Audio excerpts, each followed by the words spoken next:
love you, oh loves. Do you have thoughts? Do you wanna share them with me? I love you, oh loves. Oh, do you have thoughts? I'd like to share mine with you. Can we share like lovers do? Underneath the painted blue moon, oh loves, do you have thoughts?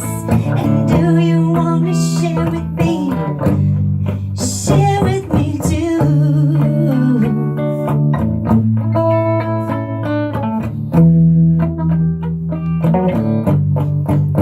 I love you, oh loves. Do you have thoughts? And do you wanna share them with me? 'Cause I've got dreams too to share with you. Come and let's share some fantasies. I love you, oh loves. Do you have thoughts? And do you wanna share them with me? I love you, oh loves. Do you have thoughts? I wanna share mine with you. Please share me with you too. I wanna be with you. I love you, oh loves.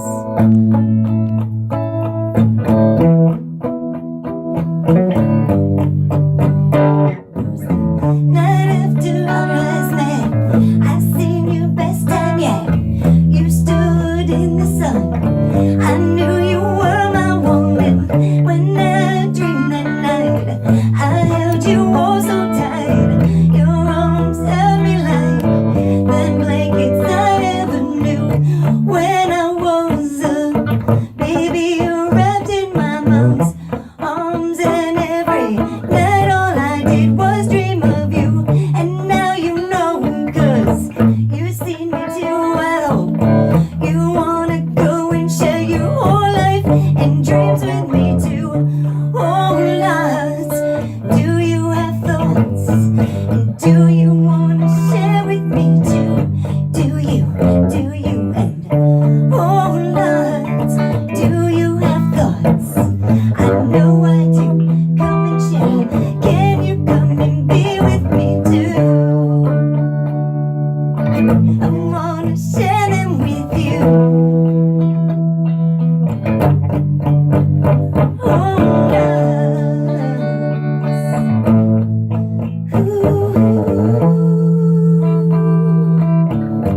Come share with me too.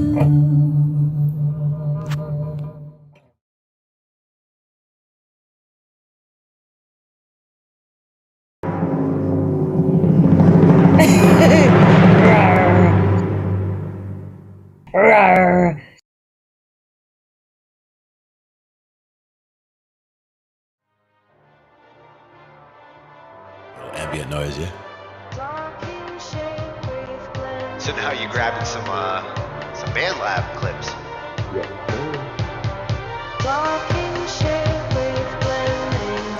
Now for me, that would also be something where I would use like volume automation and like bring that from the bottom, like bring it in and then bring it back out. Kind of. And these are the kinds of sounds you can scratch.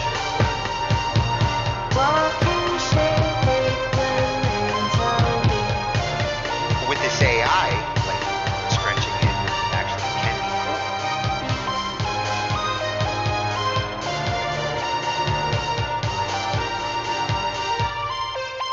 Oh, that was perfect for the interlude too. Ends it right in the right I didn't spot. even notice 40.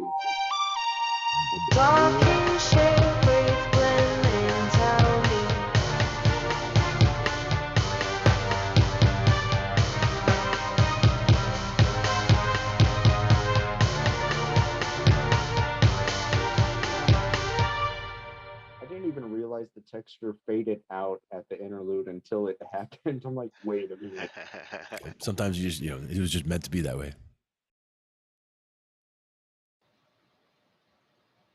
And now we are ready to talk some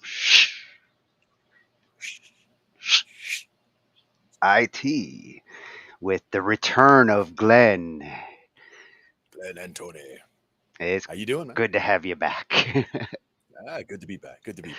Been busy with bands doing things. Had gigs, doing light gigs, doing sound gigs, playing open mics, all that kind of stuff. But Hanging in the we mountains. have a couple of friends hanging in the mountains. That was the first one. Yep, yep. We had I think it was a fireworks show even on the first one I missed. We had a fireworks show right before the mountain. Then we had fireworks coming off the mountain. Then that next week we had a gig, and then the week after we had a gig. I think 3 or 4 fireworks shows in total, all around that time. But that was like the busiest 2 weeks of the year. So everything's going to be a little bit smoother from here on. I'm going to miss a couple later on, but that's fine too. We'll be able to get something done in the meantime. Well, and I've But I've taken some notes and kept Mhm. some of the things. We looked at some cool stuff while you were gone. How to make a Yeah. hit for Billboard. Nice. Online collabing. That's one that we'll be Mhm. going back to with you. We'll be That's doing always a some good one. Yeah, we're testing gonna with have to. that. Yeah. Yeah. Did you come up with any conclusions? Like I know we talked in the past about Sonobus and things like that for live jamming, but Well, I'm not sure what we all came up with for testing. Sonobus is still the contender, but Mhm. we did find some interesting alternatives that solve other problems. There's one called Session Wire that Mhm. really got my attention because it's a nice, easy way for people who are trying to get the DAW, the ASO mode out of the DAW audio Right. into Zoom and other places. And Session Wire creates a virtual patch bay from ASO Mhm. over to Zoom or Restream and any place else where it's looking for a mic input. So Similar I am concept to what playing we were around doing with with that one. Banana. What we were doing with Banana and the other ones that were the virtual circuits Yeah, that you were talking about exactly. previously. Without any of the complication of configuring Banana. I mean, it just creates a virtual port. You output your DAW to that and then tell Zoom to use that. Nice and streamlined. I like it. Yeah. So, And thanks to you guys for holding down the fort while I was gone. That was appreciated. I heard we saw Ange on here. We had SR on here. We had a couple different people hanging oh in. yeah, we got it. We Good we stuff. got by with a little help from our friends. Yeah, always appreciate it. You got a bunch of stuff lined up for us tonight. A couple different topics. A little bit, a little bit all over, but good to hit a few different things. A little bit of something for Yeah, everybody. Put it that what way. actually triggered me with the stuff I ended up grabbing tonight, uh, one of the users last week asked, how can I improve my music? Which was Mhm. very, Always a good question. it's a great question, but it was also very open ended. I was like thinking, okay, how do you answer this? Hmm. Is it about like improving your songwriting? Is it about improving your signal, your performance? There's a lot of Right. different ways you can improve your music, and any one of these approaches will improve something in your music. So, what Yeah. you'll notice with pretty much every one of these is they lend themselves to a different way of improving whether Right. you're a singer. There's one for like string composing, which that was my personal pick.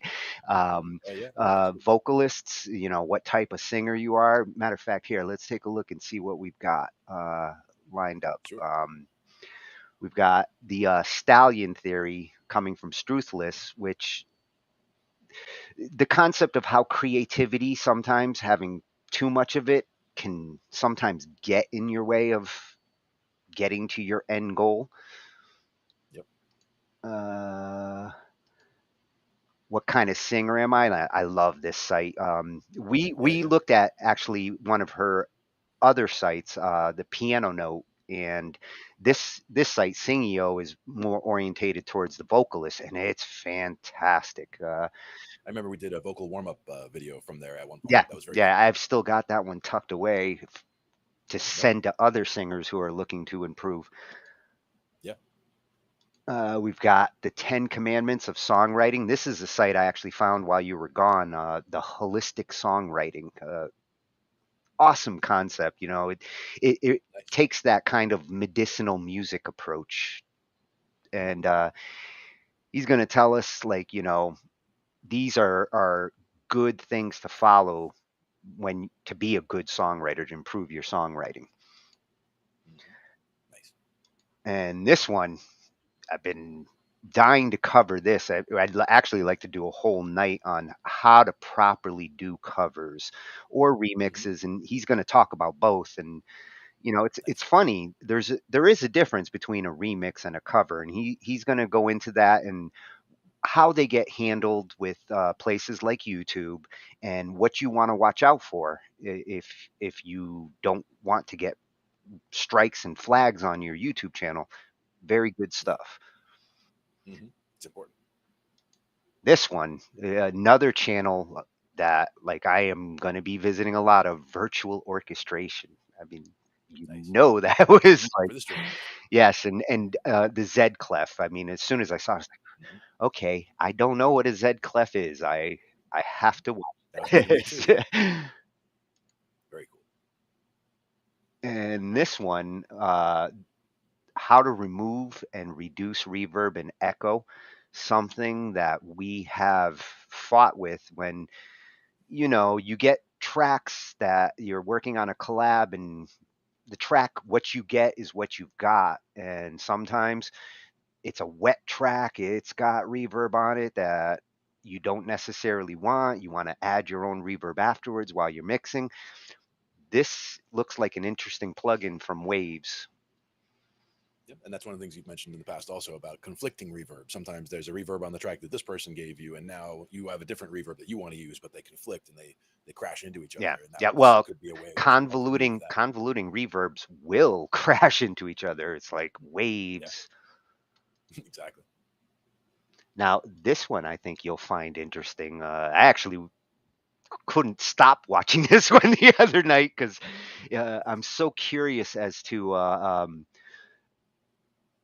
what they do with this mod. But they're going to show you how to make your acoustic guitar sound instantly better with this simple mod. And I mean, it's a cheap mod. It's like at this point, like an $18 piece or something. And Yep. they're going to show you an actual example to show you how it improves. A very cool new channel that I came across, Driftwood Nice. Guitars.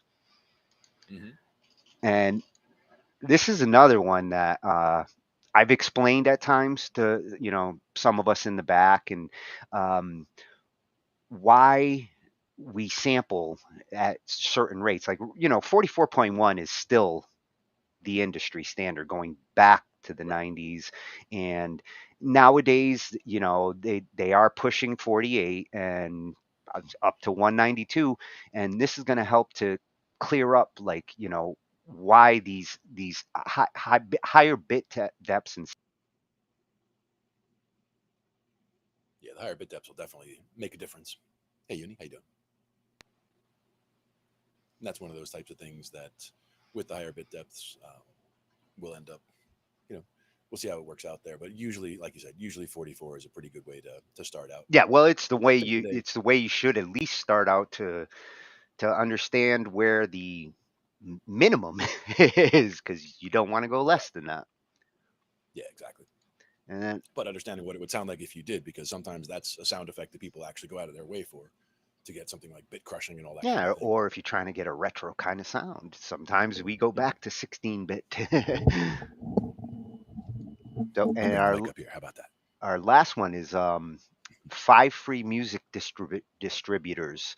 It's a little old. I mean, it's about a year and a half old, but at the same time, these are still out there, and it's I think it's interesting to know your free alternatives before you Yeah. go considering like CD Baby or DistroKid, or you know the paid distributors. It's good to measure what you get for free versus what you get paid. So I was curious to see what he's going to be mentioning here. Yeah. Definitely be interested to see that as well. All the different distribution channels, which ones are best. I haven't done much with any of them, but I would definitely dive into that subject for sure. Yeah, and if anybody out there does use one of the ones that are mentioned, I'd love to hear like your results. Mhm. Right. So why don't we Stallion Theory and see how aimless creativity ruins your life? Aimless. Yeah. Well, check it out. Stallion Theory. Favorite metaphors of creativity comes from Jerry Seinfeld. He has this idea that creativity is like having a stallion in your head. And that stallion can be used for good if you learn how to harness it and ride it properly, but it can also run around and just mess shit up, man. And you either learn to ride this thing or it's gonna kill you. The wilder the stallion is in your head, the greater your potential is. The greater potential for creativity, but also the greater potential for self-destruction. Oh no! Huge thanks to Canva for sponsoring this, more on them later. There's a pretty big reason why I'm making this video. I'm an illustrator, an author, and a filmmaker, but lately I've been doing none of those things. Instead, I've been thinking about doing those things. And as I said in an old video, thinking about stuff is not doing stuff. Call it procrastination, deferral, perfectionism, whatever. It's a cycle of inaction. But thankfully, it's a cycle that I've recently stopped. As for how? Well, that's what this whole thing is. The Stallion Theory. How aimless creativity destroys your life, and hopefully, what we can do about it. The way Seinfeld harnesses his stallion is by writing down jokes on yellow legal pad paper. His next move? I saved it in this accordion folder. Every single thing. There's this one documentary that really gives you a sense of the scale of this practice. How something small and simple, done consistently over time, changes everything. What I love is how this challenges that myth about creativity, that somehow structure should be kept separate from it. But the reality is these two forces aren't at odds with each other. In fact, creativity responds incredibly well to structure. But what does that actually mean? What kind of structure does creativity respond to? Chapter 1, Destination, Vehicle, Petrol, Keys. In this video, what I want to do is build one of these structures, and typically I see these things as written frameworks that take this big, blobby, amorphous, ambiguous feeling of creativity and get it somewhere where we can see it, where there are specifics, where it's outside our head and not so weird. This is one that I made for myself, so I don't know, hope you like it. Destination, vehicle, petrol, keys. Picture a car, got it. The destination is something that you would like out of life, something bigger than yourself, a place you're going. The vehicle is the tangible medium that you express yourself in, be it art, music, books, games, whatever. Petrol is anything that gets you and keeps you in the flow state. It's what keeps the whole thing moving. And the keys, and it's important to separate these two things, is the thing that gets you off the couch. The ignition, it doesn't have to get you into the flow state, and it definitely doesn't have to serve whatever the big goal is, it just has to kick you into gear. A fun example, and I actually have this, is, that's a bit wet. Why is it wet? Is this book, Green Eggs and Ham by Dr. Seuss, or Dr. Seuss if you want to get pedantic. So let's say Dr. Seuss's destination was bringing magic and joy to the world. Let's say his vehicle was a children's book. Now that's the top level stuff, but with this book, where the magic happens is the interaction between the petrol and the keys, the thing that gets him into the flow state, but also the thing that kicked everything off. This book started as a $50 bet with his publisher that he couldn't write a book using less than 50 unique words. The publisher's a skeptic, Dr. Seuss is like, watch me, bruh. This fires him up, right? This gets him off the couch. This is his keys that spark the ignition. But it's not the thing that keeps him going. No, the petrol, the flow state. So when you read accounts of how he wrote this book, he had all of the words on a wall and was seeing it like a gigantic maths problem. A train, a train, a train, a train. Could you, would you, on a train. The balance, the brevity, the repetition, the rhythm. Apparently, for a young Dr. Seuss, this whole thing he did with the focus that somebody might do a Sudoku or a crossword. And the end result was a literary classic and $50. Woohoo! The idea is that frameworks help us take this creative energy and do something with it. Which is why what we just did is actually only a third of the framework that I want to build today. So consider this the context. We still have instruction and constraints to go. And to work that out, we got to take a step back and look at why we get stuck in the first place. Chapter 2. What is creative angst? Creative angst is what happens when the stallion doesn't have a harness. It just breaks stuff. It's the whole idle hands of the devil's plaything phenomenon. In psychology, there's a concept called state orientation, a style of responding to a dilemma or conflicts that's characterized by prolonged analysis and assessment of alternatives rather than by swift, decisive action. The hesitation of state orientation thus leads to the preservation of current mental and behavioral states. Thinking, thinking, thinking, thinking, not changing, thinking more, nothing happens. In the context of this video, that's exactly how I would define creative angst. But outside of ourselves, what else could be causing it? I believe that creative angst is a byproduct of creative freedom. Creative freedom is the freedom to do anything you want. And twist, it's not super cool. Chapter 3, the problem with freedom. Imagine two pieces of paper. The first one's blank and the second one has a little instruction that says draw a happy dog balancing on a beach ball. If our aim is to be creative and rid ourselves of this angst, which one gets us there faster? Ironically, it's the one that limits our freedom. And the answer we can deduce from jam. Yep, jam. So in the world of sample advertising, you know, when you're in the supermarket and someone gives you like a little biscuit and they're like, buy the rest of our biscuits, please. There was this jam company that wanted to know whether it was better to put out 6 jams or like 106 jams. We all know where this is going. It's the paradox of choice, right? When people are presented with too many options, they freeze. They defer, they procrastinate, they don't buy any jam. It's a tragedy, a jam tragedy. Oh my God, I'm such a dad. I'm sorry. This is the problem, okay? There's too many things. There's a lot of things. But yes, this particular company found that the fewer jams led to more jam purchases. Less choice equals more action. And action, when it comes to creativity, is the name of the frickin' game. The page that tells you to draw a dog on a beach ball is not really about the dog on the beach ball. It's just about getting us out of the zone where we are deliberating, where you procrastinate, and then before you know it, you lost like 8 years of your life staring at the page, and you're like, shouldn't have done that. So in a world that puts freedom on a pedestal, and particularly creative freedom on a pedestal, like you can do whatever the heck you want. What we're trying to do here is break that. Instead of seeking creative freedom, we are going to seek creative focus. But before we get into that, I want to talk about how I'm putting this thing together. Let's talk about Canva. So Canva, you probably know it's a design tool and a lot of us have used it to make things like resumes or a lovely party invite, but Canva is also so much more than that. With Canva's new visual suite, you can plan, create, schedule, and publish all of your designs in one place. It's the perfect product for me to make the tool that this entire video is about, so I was pretty stoked when Canva got on board.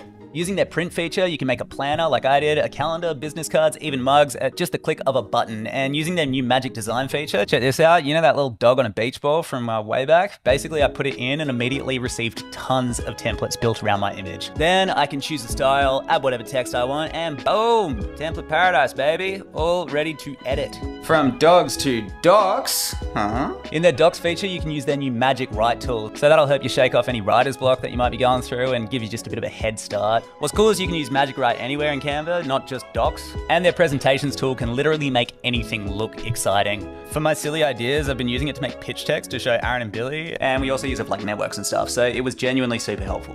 Websites, social media posts, presentations, pretty much anything you can think of design-wise. Canva is a truly incredible tool to help us get all of our weird ideas from inside our brains onto the frickin' digital screen so we can share them, and also make them look nice and pretty at the same time. Ain't that right, beach ball dog?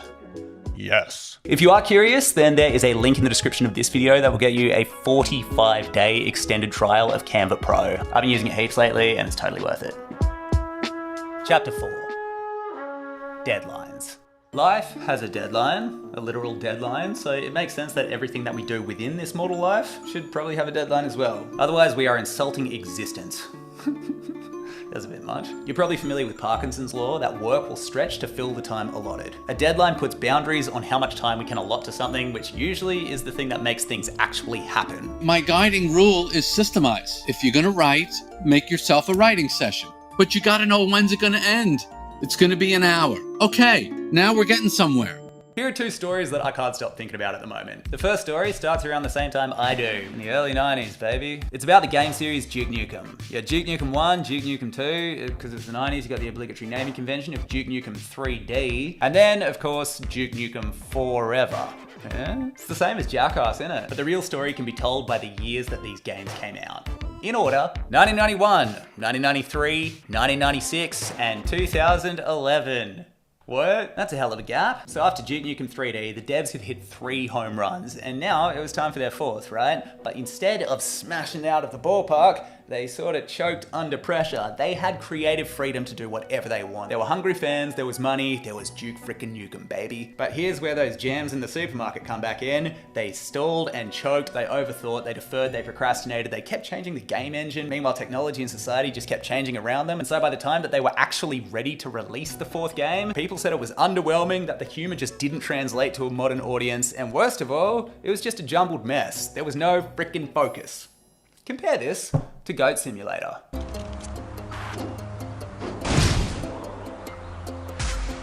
The iconic goat simulation game.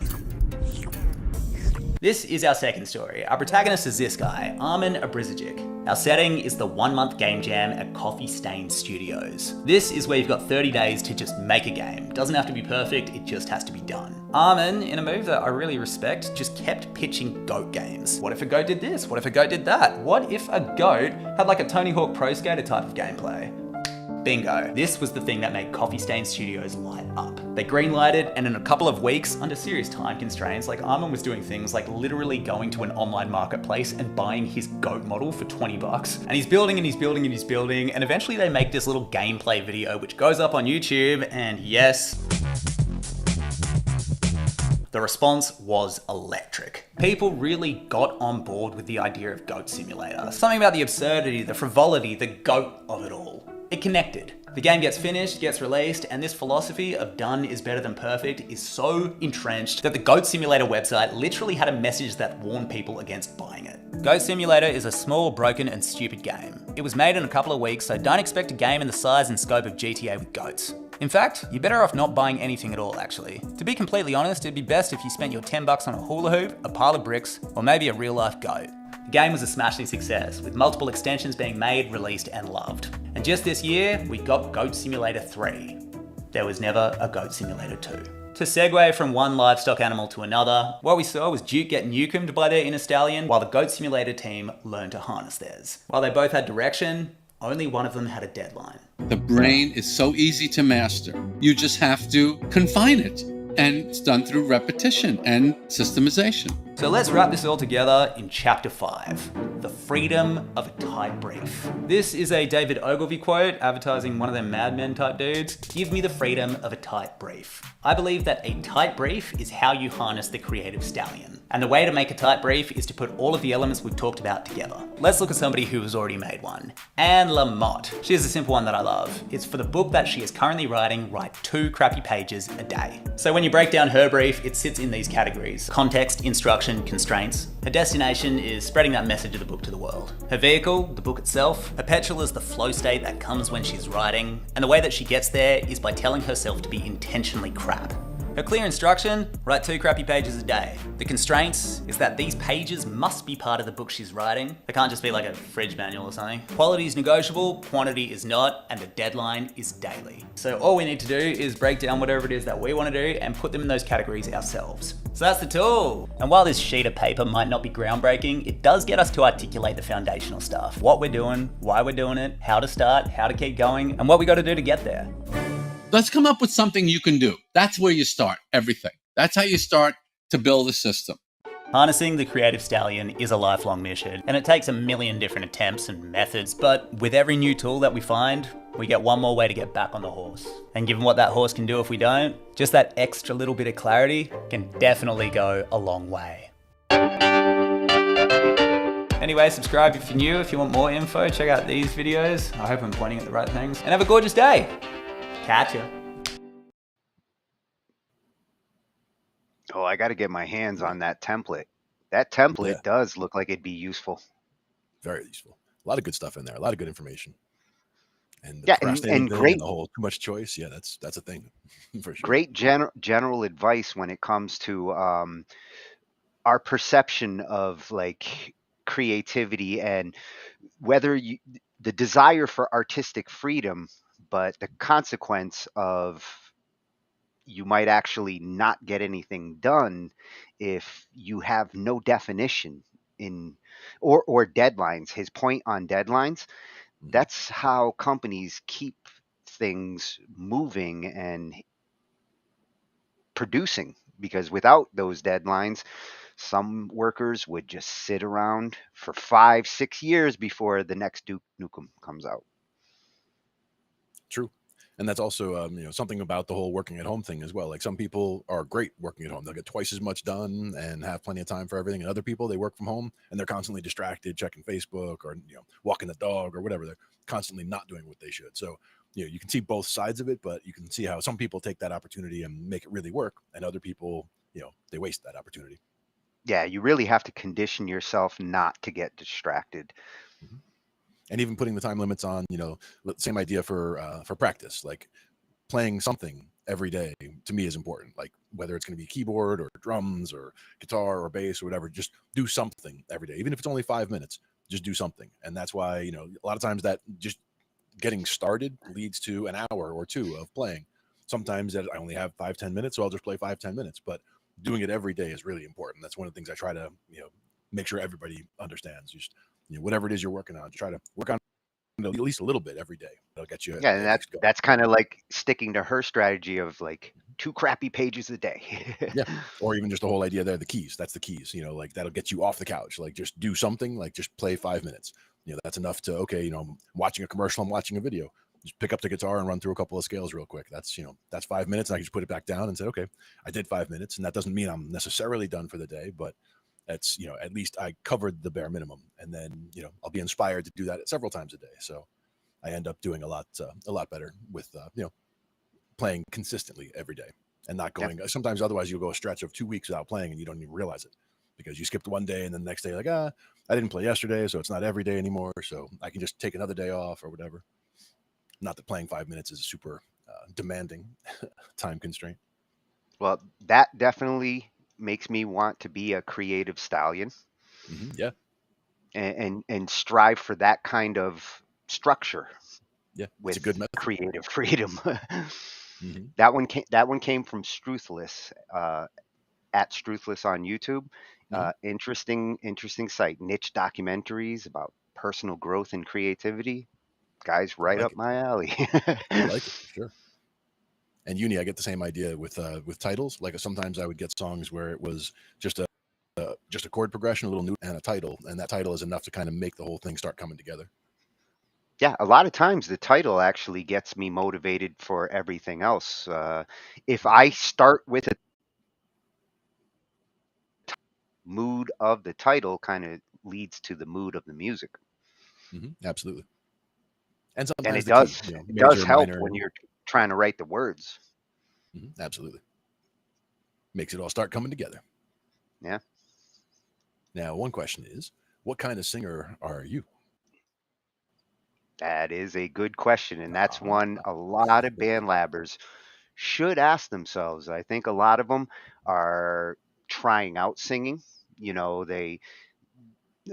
Some of them, I've had a lot of people who forked my stuff where they never were singers. They kind of joined BandLab just to see what it is, and they're getting their feet wet with singing, and they'll grab a track of a song that they love and give it a shot. And some of them you find out like, wow, you got a really good voice. A lot of them don't know what they want to do with their voice yet. They're discovering it, they're exploring it, and what they're going to be talking about here is identifying the type of singer you are. And she breaks it down to 4 different types of vocal types. So there's a good chance, all you singers out there, you're one of these 4. Yeah. And again, for vocal stuff, I mean, this is a great site. We've looked at a number of different things, vocal warm-ups, different exercises, different classification things like this. Another great resource is Chris Lipe, of course, for all the videos that we do there for vocals. Oh, yeah. Tuesdays, we got chock full of vocal advice. Yep. And she's a lot like him. She presents it nice, straightforward, simple to understand, and really motivates a singer to improve themselves. Absolutely. So let's see what type of singer we are.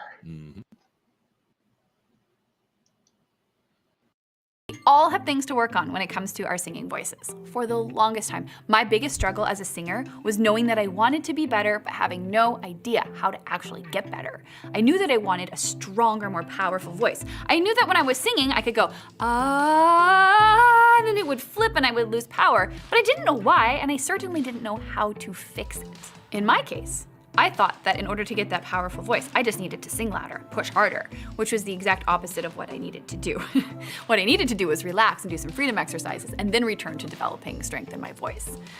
Not knowing that cost me time, money, and my emotions. I got really stressed out and I got frustrated.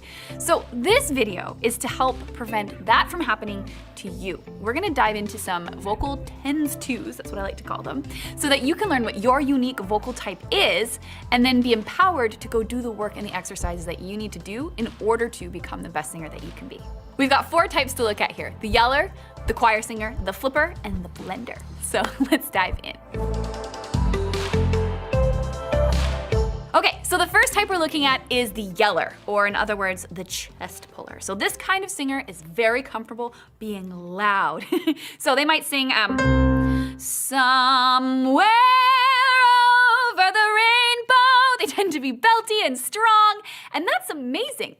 It also comes with a little bit of a challenge because you can only sing in that strong chest voice sound to a certain point before your voice naturally needs to sort of transition and let some other muscles, which are involved with something we call head voice, join the party. So what ends up happening with chest pullers a lot of the time is you're like, you get pulley and tense, and it starts to sound not so good. So the main goal for a chest puller or a yeller is to learn to balance, to back off a little bit and discover something called head voice, which might feel foreign. So if this is your type, do this with me. Woo! That might be like, what? That's so loud. What's happening? But do it again. Woo! That feeling where the sound goes from resonating here, to here, woo! That's your head voice, and you need to access that space in order to sing with balance from your lowest notes to your highest notes.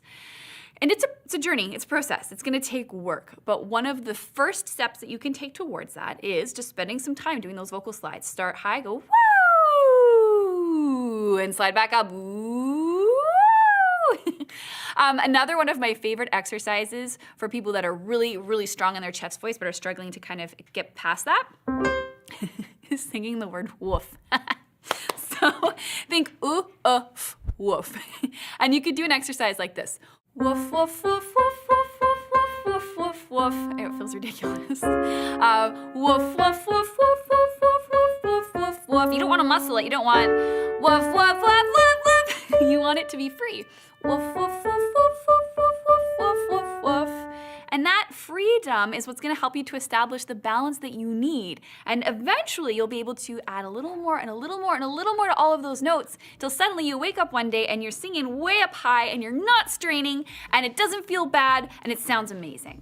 So that's a couple things that you can look at doing right now if your tendency is to be a bit of a yeller when you sing. Now, if you need more, we've got absolutely everything covered in the Singio method. We'll link that up here for you below. Okay, so our next type is the choir singer, or somebody that might struggle to find their chest voice. So I might also call this no chest voice.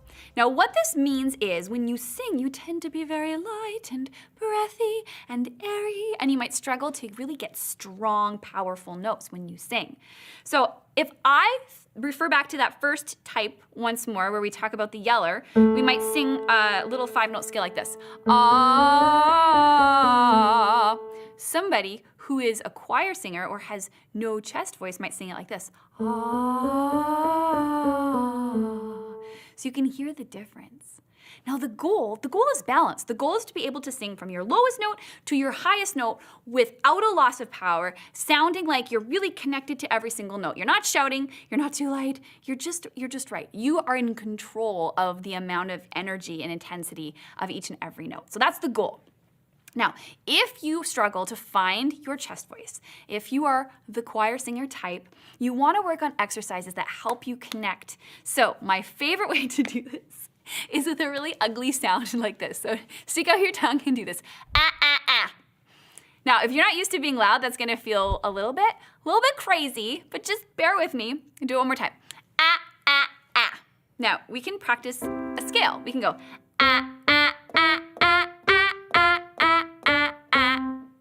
Don't be afraid if it feels loud and strong. This is what we're working on.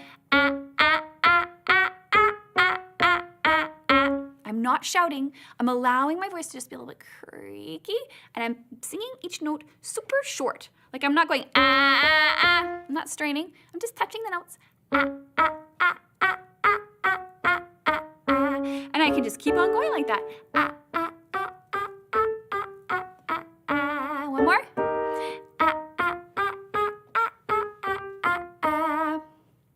So, we've got this for you below. You can practice along with the piano, singing that ugly sound, and that's gonna help you to connect to and find that chest voice.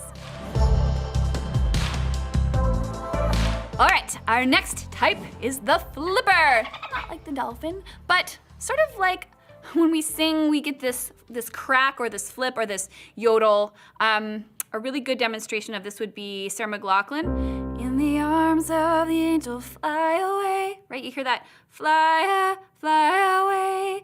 It's connected and then it's disconnected. And that's kind of what happens when you are a flipper.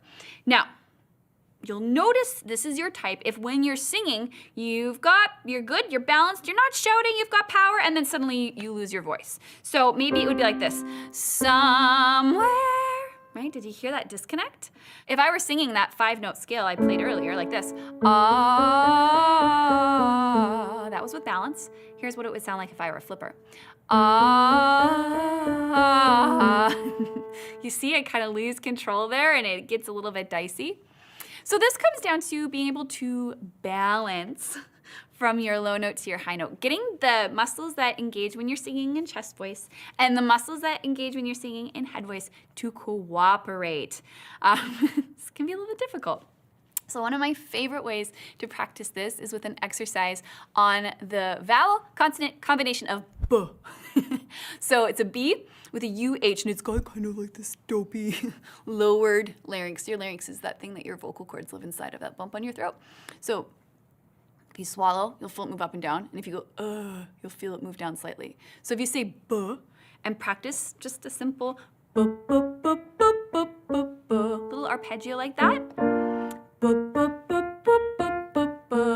You don't want to muscle it, B, B, B, B, because then you'll lose your connection. But if you're consistent, B, B, B, B, B, B, B, you'll get it. Now, if you're still flipping when you're practicing this, try gug, G-U-G. Gug, gug, gug, gug, gug, gug, gug. That G's a little grabbier. Gug, gug, gug, gug, gug, gug, gug. Now, the biggest thing to notice is that when you're singing those higher notes, they're gonna feel different in your body. But that doesn't mean that you're doing it wrong. Higher notes are gonna feel different than lower notes because the place that you feel them in your body is different. So don't freak out if you go gug, gug, gug, gug, gug, gug, gug, and you're like, wow, the top one feel a little different than the bottom ones. Just roll with it. As long as it wasn't gug, gug, gug, gug, gug, gug, as long as it wasn't that, you're doing it right. So we'll do one more. Gug, gug, gug, gug, gug, gug, gug. And that's a great first step toward helping to balance and smooth out those voices that like to flip. Now finally, we've got the blenders. Now, being a blender is a great place to land because that means you can sing from your lowest note to your highest note without any disasters. You're not shouting, you're not losing power, you're not flipping or cracking. You've just got this voice that's balanced. Some singers just come by that naturally, and others have to work really hard to get to the point where they are a blender. But that doesn't mean the work is over for you. So if you can sing with ease from your low note to your high note, it's an exciting time because that means you get to start developing more strength, power, dexterity, and control in your voice. One of my favorite exercises to begin to develop that strength and increase my capacity as a blender is the octave double repeat. So it's gonna sound like this. Na na na na na na na na na na na. So I'm repeating that top note a bunch of times, and the second sort of pattern of 3, I'm becoming louder. So it's 1, 2, 3, 1, 2, 3, louder, and back down. And it'll sound like this. One more time. Na na na na na na na na na na na na. And I'll just keep going. Na na na na na na na na na na na.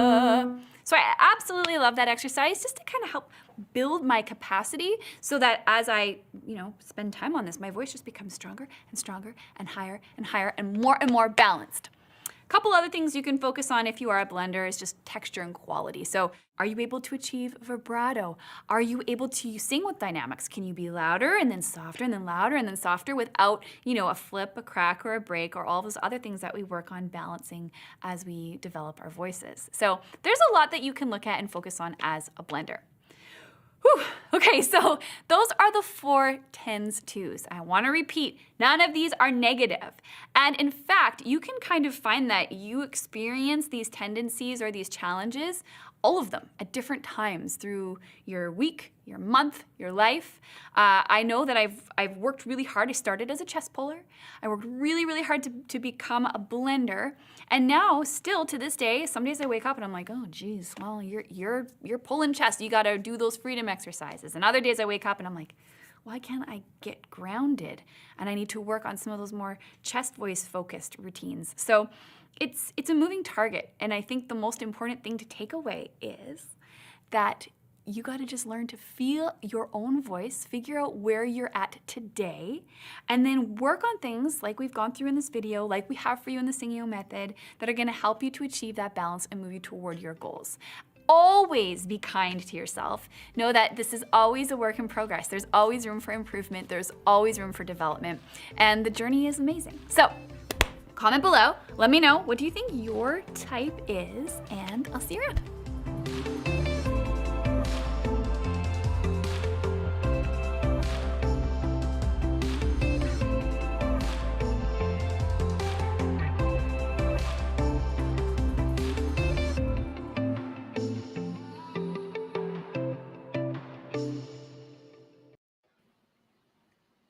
Oh, such good advice.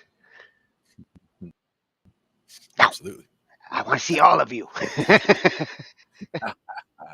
No, I do.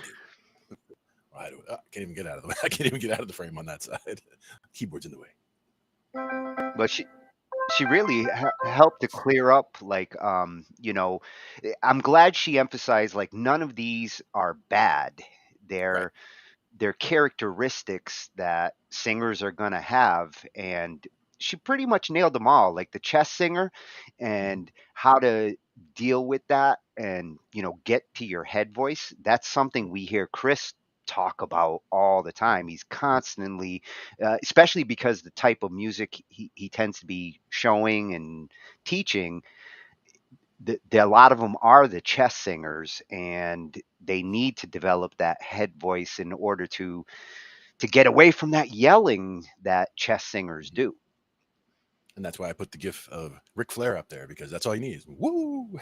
You get that feeling in there, and all of a sudden you're like, oh, there it is. Oh, it's up in there. Well, and I like her alternate exercise suggestions. Like, if you are this type of singer, try this to help with it, like the gug suggestion with the flippers. Yeah, my choir teacher back in high school used to do that with those who sometimes had pitch problems, which of those four types, the flipper is the one that if I see somebody with potential pitch problems here and there, they tend to be doing what the flipper is doing, where they're on and then they lose it right on the flip. Something cracks. And sometimes that can be good. I mean, you know, Michael Jackson made a living off of it, but unless you're really good with your pitch, if you're a flipper, if you do have pitch problems, they're going to become more evident. More pronounced as time goes on. Yeah. Really interesting with the choir singer, how you would think, like, I was thinking, like, oh, well, the choir singer, that's what everybody should want to be. It's good training. It's a good type of singer to be. But she's right. A lot of them tend to be meek in their performances. Maybe it's because they get too accustomed to everybody carrying the voice together rather than, like, you know, the soloist, and you know, they need to get some of that chest singer energy into their performance. And she did forget to mention the growling voice. So there is that one too. Not that I would put the growler in the chest category. Yeah. Deep in the bottom of the chest category. And I think the best one to strive for, if you really want to be an all-purpose singer, is to be a blender. I mean, she mentioned herself, like, you know, I strive to be a blender. It's the most versatile type of singer that you can be if you're performing lots of different stuff. Yep. And that's also that little exercise that you did, going from the low notes and then, you know, doing a smooth glissando up to the top notes. all, go all the way up and all the way down, and then see, if you're doing the flip or if you're doing the blend. Yeah, I really like as she's giving the examples in the lessons, how she puts those little lights up and, gets you thinking about the rise and the fall and the rise and the fall. It's good to visualize that as you're practicing it. It'll help you develop your pitch better. And it's also, I like the exercise itself, just taking, just a simple, like a C major scale and just, root 3/5 root. Or if you're doing the whole scale, you do depends what you're trying to do for the song. A lot of people also with vocal exercises will stick to just a pentatonic scale. So they might stick to like an A minor pentatonic or a C major. Just because those are, you can hear a lot of vocal lines in the pentatonics. All that kind of thing. But good information there. And again, we've seen a couple different ones from her, and it's definitely educational. Definitely has some good information there. Singing. Yes. This is a great vocal resource. Any singer out there that is looking for good technique and lessons, visit Singio. Yeah, I mean, this is one of those free resources that will improve your singing. Absolutely. And like I said, they have a complimentary site that focuses on the piano side. So I love them. It's a good combination. And that was the other thing, is tying the voice to actual instrument. It doesn't have to be piano, but whether it's a piano, guitar, harmonica, whatever you have, just when doing these vocal exercises, rather than just guessing at what an A is and then going, trying to do it like that, actually tie it to an actual note on an actual instrument. So you're, preferably an in-tune instrument. Like a keyboard is good in that way. If you're one of those choir singers, what what are they? Pitch pipe. Pitch pipe. Yep. Get one of those, if nothing else, just to calibrate. Yeah. And if you did decide that you get a harmonica or something, the the lowest 4 holes on a harmonica are what I just played, the root 3/5 and root. So if you're playing an A harmonica, or if you're playing a C harmonica, that's what you would get. C major. Dun dun. And then you go up.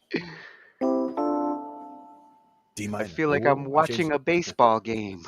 I should have kept it major, actually. Keep them all major.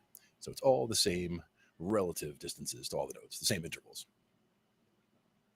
So that's a way for you singers out there to improve your music. In improving your instrument, in this case, will make your music better. That's another way to improve your music, by improving your instrument. For a guitarist, it's like getting a better guitar.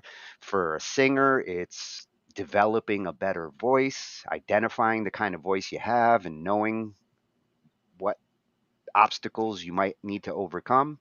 If you can figure out which one of those 4 types you're on your way to improving any weakness of those 4 types.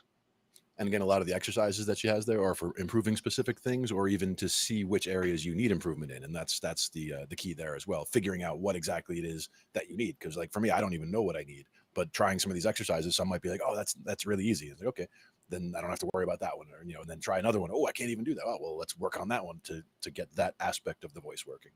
Yeah, and you're really getting professional level advice. I mean, yeah, absolutely. Some people pay a lot of money per hour for the same kind of advice. So utilize these free resources. Absolutely. I see we just got joined by Bobby Test over here. What's happening, Hey, Bobby? Bobby in the house. And I saw a chat from, where is that? Over on YouTube. From Unk. What's up, Unk? Haven't seen you around here in a while. Hey. There he is. That's Uncle Dick. That's right. In the house. Over on the YouTube. He's a YouTuber now. Yes, indeed. Now, what do we have? So this was that channel that I was mentioning that we took a look at while you were gone, and this channel takes more of a holistic approach to music and how it can, help to heal, help to relax you. It really looks at music in that sense. Mhm. But he also has great songwriting advice and tips, and that particular episode we had looked at was all about like songwriting, Mhm. how to write a hit, Yeah. specifically for Billboard. Mhm. Very cool. And the on this one, I think is holistic songwriting. Yeah, holistic dash songwriting over on YouTube. Nice. That's a new find for me too. Well, it's new to you. I've been New to me. visiting the site for the last couple of weeks now. Yeah. But when Really you found dig it was new to you. Good stuff.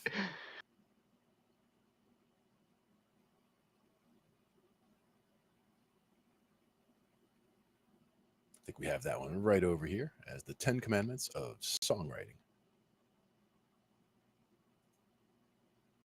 Hi everyone, this is Freedom of Holistic Songwriting, and you're watching The Hit Song Architect, where I lay out everything I've learned from my own writing, from watching professionals work, and from transcribing thousands of hours of music.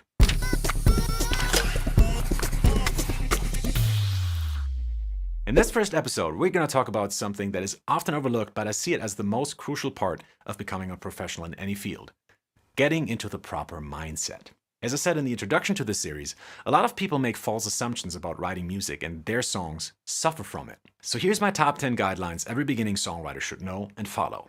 I'm going to stress this again. This is for the beginning songwriter. So there may be some rules on here that change once you're a little more experienced. Those rules I've marked with an asterisk. If you've already written at least 100 songs, the opposite of that rule will apply. All clear? Then let's go. Number 10. Don't listen to songwriting coaches like me until you've written at least 30 songs. Intuitively learn what sounds good before you try to wrap your head around what other people think. This includes learning music theory. You don't need any of it. I wrote music for 4 years before I even touched a music theory book, and I still like those songs. So number 10, learn by writing, not by reading. Number 9, have a favorite band and buy their best album.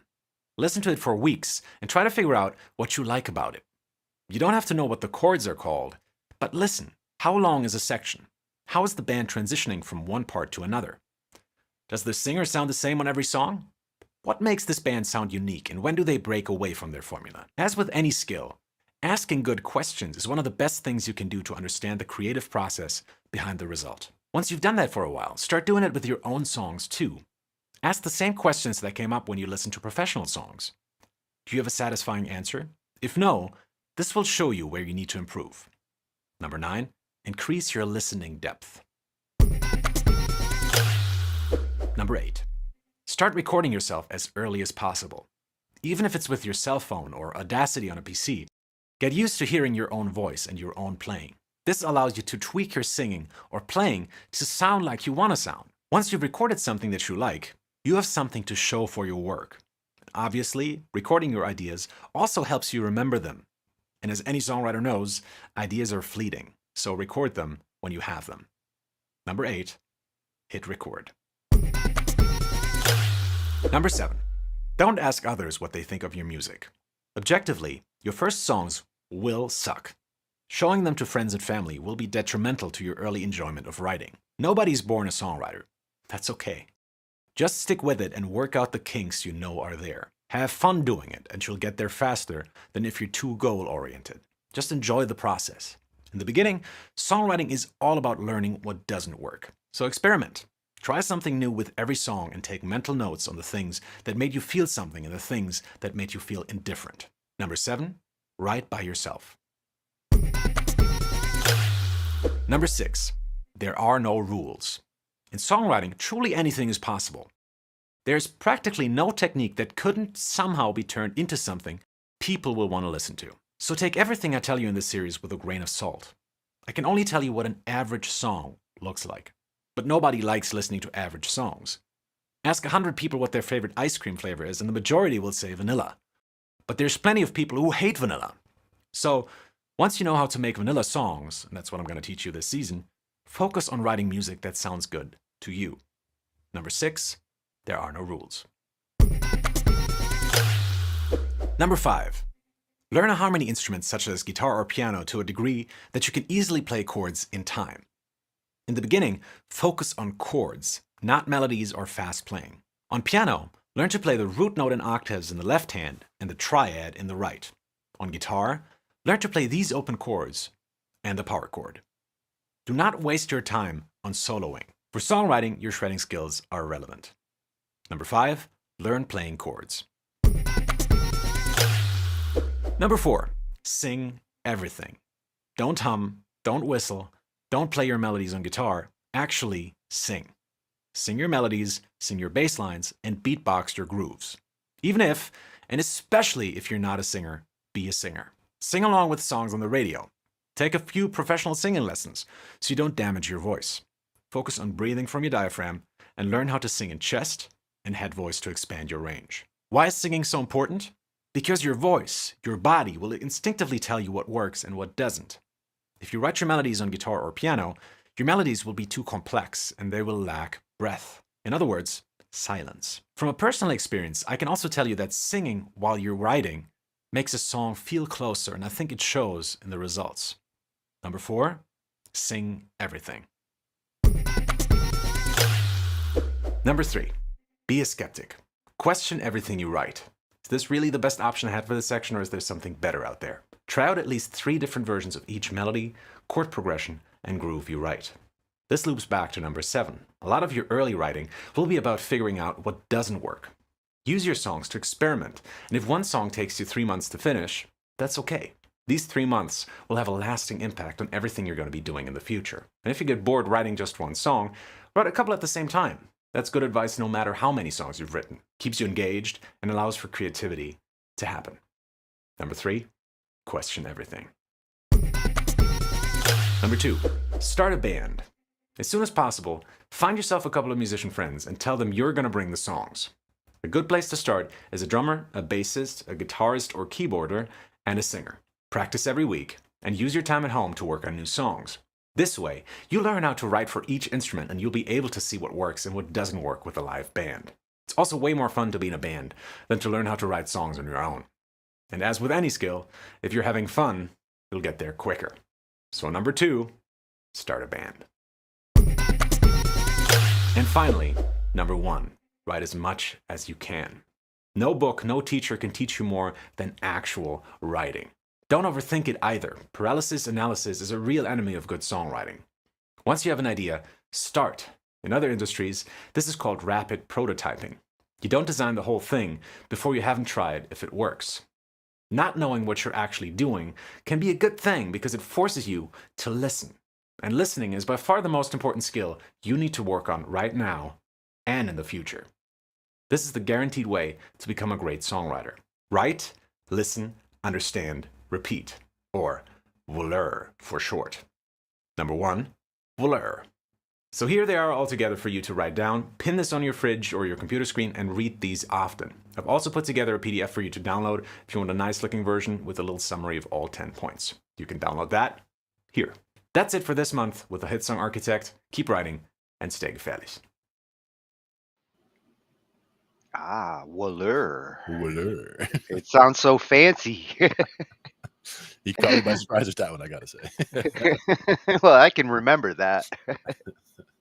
I was expecting, one that would be, a word, like list certification or whatever, but WLUR, like, okay. That Sounds works. You can pronounce it. It sounds French. A little bit, yeah. I like it. Well, I like how as he was going down, the early advice was, kind of where to start, listen, find a favorite band, find what you love in music so that you start to define what you want to do with your own music. And I found it real interesting that at 7, he was suggesting, write by yourself, which in your starting phases, that's what you should do. You should get to know yourself musically.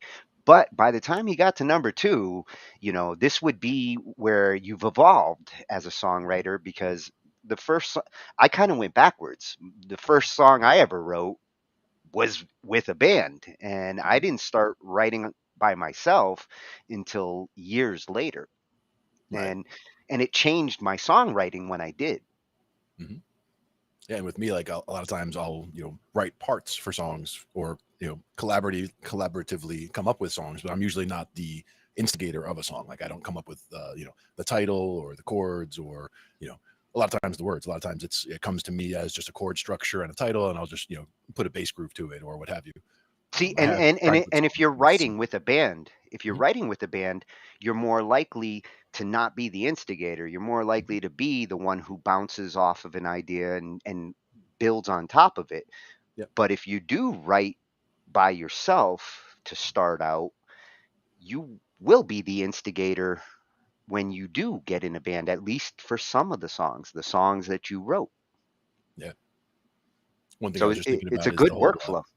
the whole looper pedal thing on a separate, slightly separate topic, but using a looper pedal and just putting in like little chord progressions in there, like whether it's, just take like the top 10 chord progressions that there are and just, pick a key and just put them in there. And that way, anytime you wanted to just, jam, practice little things or whatever, you just pick one and go, that way it's a good little practice utility there from the using one of the pedals, like the, this guy that we were talking Oh about. yeah, the little looper. Yep. Is that the 300? That's the 30. 30? The 30 has the 2 pedals, and I think it's the 3 would just be like that much, so it'd just be like one little pedal. But this is the double, and then the 300 would be like a triple, I think. And then there's the one beyond that I think The was it 500, yeah, that that's Joe has. yeah, Joe has the big dog. The He's big such a show off. Yep, but that one works too. I mean, just having anything, and there's even one that they have that's like super super tiny, where it's like when you see the guitar chord going in, it's like most of the size of the thing. It's so tiny, it's like the size of a lighter almost. But it doesn't need to be super complex. It just just something enough to be able to record a phrase or whatever and have it loop and get it back to you. It's a good practice utility. But I got a little off topic there. Sorry. Well, Loopers are good. I actually wrote down his 10 suggestions, Mhm. because that's something I'm going to keep stuck in my head. That's something Yeah, I want to be able to reference, I think, regularly now. absolutely. And number 1, write as much as you can. Mhm. I feel that advice.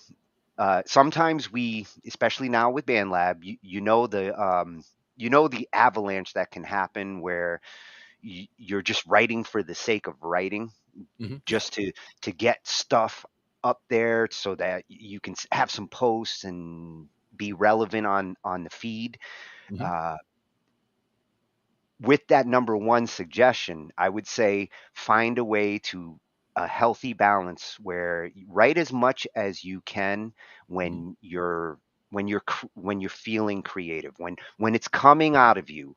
Don't ignore it. Like, Right. that's the worst thing, is to have a song in your head, a great idea, and tuck it away because you didn't have the time. Or don't ignore it when the energy's there, Mhm. and don't feel like you have to force it when it's not. Right. Recognize both scenarios, and when you are good to go, Mhm. go. Yeah. And again, you don't have to post everything, and you don't have to post it immediately. So, just getting the ideas in there into whichever DAW you're using, getting something recorded. That was one of the other suggestions. Yeah. Press the play button or press the record button. You always got to press the record button and get something down Well, so that it accurate. actually goes back to that first video, like the stallion mentality, and like when Yeah. Seinfeld was showing, like I write down every idea and Mhm. keep them there, so that way I can start to organize them and go back to them later. So Yeah. doing a little recording, making sure that you don't forget a good idea, because Mhm. you will. I Oh have yeah. had so many songs where I was like, this is going to be a hit. I'll start working on it when I get up, Mhm. and those hits are in the back of my brain now. Yeah. And that's where at one point I had put one of those little just a little like a memo recording app on the phone, just something like, oh, buy bread, buy milk, something that you can record your voice into, just to, a lot of them have it already built in and whatever. But the idea was just that I could, immediately get something recorded at any time, so that, I could just be walking along and I have an idea for a chord progression. I can just hum it or whatever and just get it, get the idea into the phone. And that way I'll be able to get that nugget to remind me later exactly how it went. Because otherwise it's gone. Yeah. I mean, you'll hear so many other songs on the way to where you're going that by the time you get somewhere to do something about it, that song is long gone. And in the old days, you'd know somebody who's a real creative type because they'd have one of those pocket recorders, like exactly. with the tiny tapes. I used to work for a guy. He had like 10 different tape recorders, and he would always carry at least a couple of them, pile of tapes with him. He'd be constantly like mental note, any idea he'd have, he'd throw it into his tape recorder. Nowadays, you all have that. You're walking around with this phone on you that has a recorder app on it. Even if it's just a simple melody or a song title, jot them down that way and collect them up.